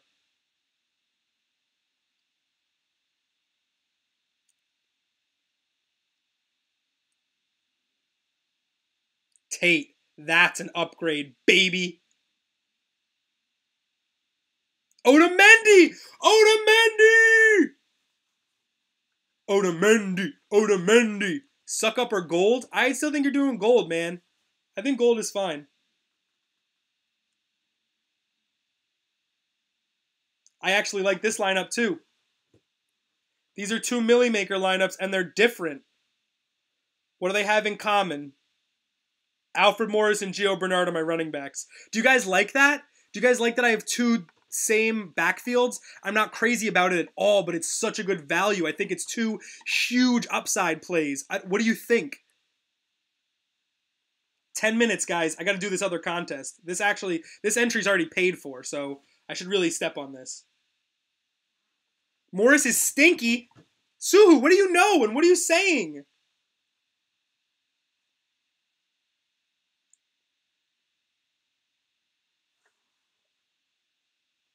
Thank you, Tim. We got to build this last lineup, guys. This is the show lineup, not Millie. Please, names, names, names. I love you guys so much. We got to get this done.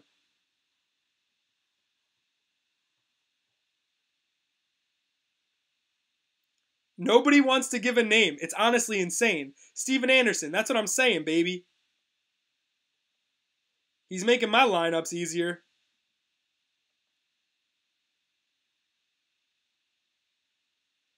Duke Johnson. I need this whole thing. Oh, Goodwin. Goodwin's a good option that I didn't add yet. 5-1. Whoa. Cheapy, cheapy. All right, now take a defense, and I could take two studs. I like Bernard McCoy, Bernard Gordon. I like both of them. Marvin Jones, I have Tate instead, I think. Why is the Packers D the number 1 D? I don't get it. Because the Browns scoring 9 points a game. Jimmy Graham, another good option, but we went cheap on tight end. Colts, Jaguars. Give me the Bengals. Give me Trubisky on the road. No Monday night, Eric. No Monday night. We got 9 minutes, boys. And now we got $6,600 to spend on whoever we want. Flex AJ, flex Thielen, flex D-Hop, Crabtree, Goodwin, Tate, Hopkins or Fitzgerald. If you had to pick one. Chat, here we go. Hopkins or Fitzgerald. Have to pick one. Hopkins or Fitzgerald, boys. Ricky Rowe needs to know. Fitz, D-Hop. That's a tie. My final lineup. Rivers, Bernard, Morris, Keenan Allen, D-Hop, Larry Fitz, Hunter, Steven. The crowd says Fitz, baby.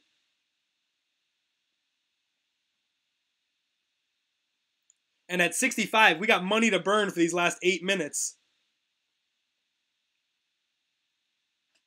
Let's take out Duke Johnson. Let's spend a lot of money on somebody. Let's take Zeke. Fitz is Gabbert's guy, man. Fitz is that guy.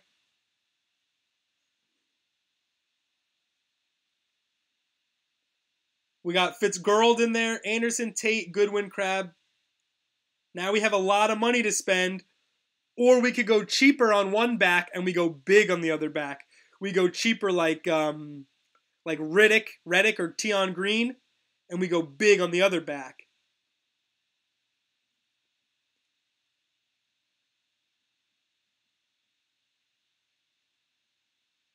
We like Shady. Upgrade TE. With the money? Doesn't seem like a good use of money.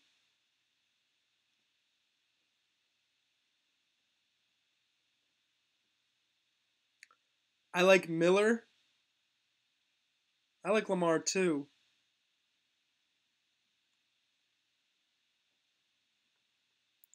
With a cool $5,000 at tight end, we can add Jimmy G.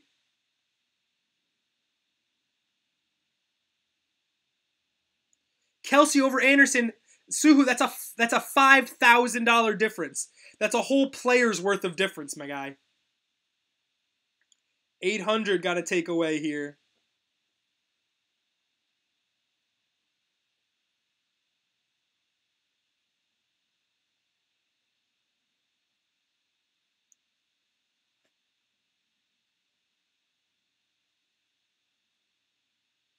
I'm just playing with the numbers here.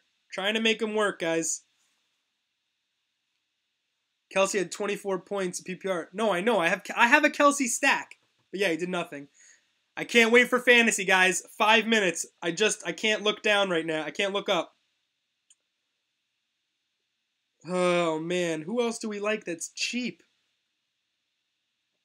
We got so many studs here.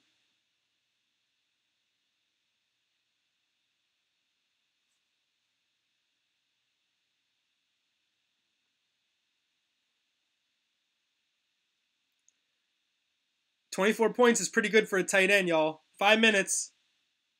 I'm $100 short, boys.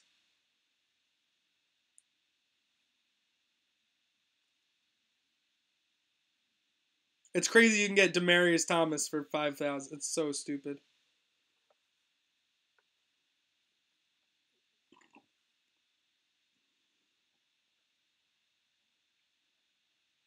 This is hard. Rivers Allen stack is hard.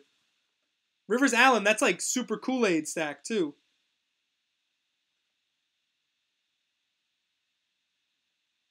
I gotta pull off tight end. I can't. Oh, if I just save 100 on my defense, I'm okay. I'm sitting here like an idiot. Wow. Could have started the Texans the whole time. Give me the Bills against the Colts at home. Here we go. Lineup 3. Miller, Murray, Stafford to Tate, Crabtree, Goodwin, Jimmy G, Larry Fitz, baby. No Josh Gordon, no Gio Bernard, too. That's a big one. So now we got 3 lineups. I got lineups sent to me. Let's look at some other lineups today. Oh, Henry, Riddick, Kelsey, Aguilar. Still going with Robbie, Yaz, huh? Alex Smith, Rivers. Okay, so let's do a FanDuel, and let's get Rivers in there. We got 4 minutes. Fuck. All right, Rivers and Hunter Henry and Hopkins.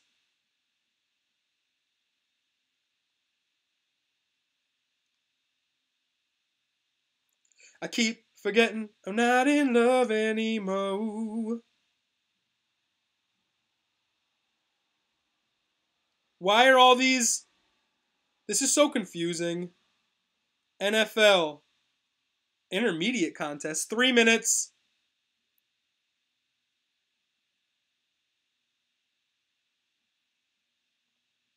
This is crazy. Yo, guys. I love you. I hope you have a great day today. 3 minutes. I need to find a tournament that isn't a satellite that pays good money. 3 minutes.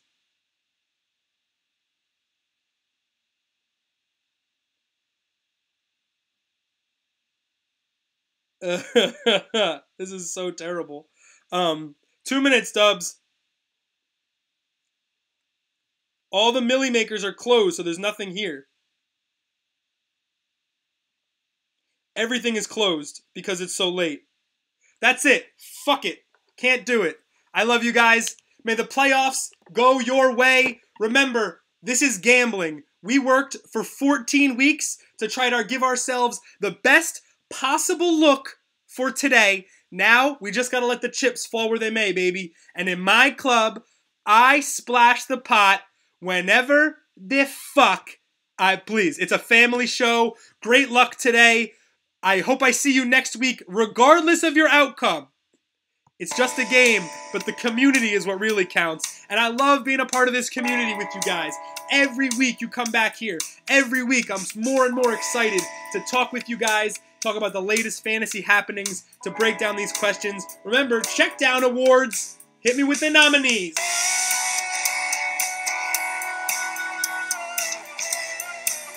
Not a clip-on. 60 seconds to NFL Sunday.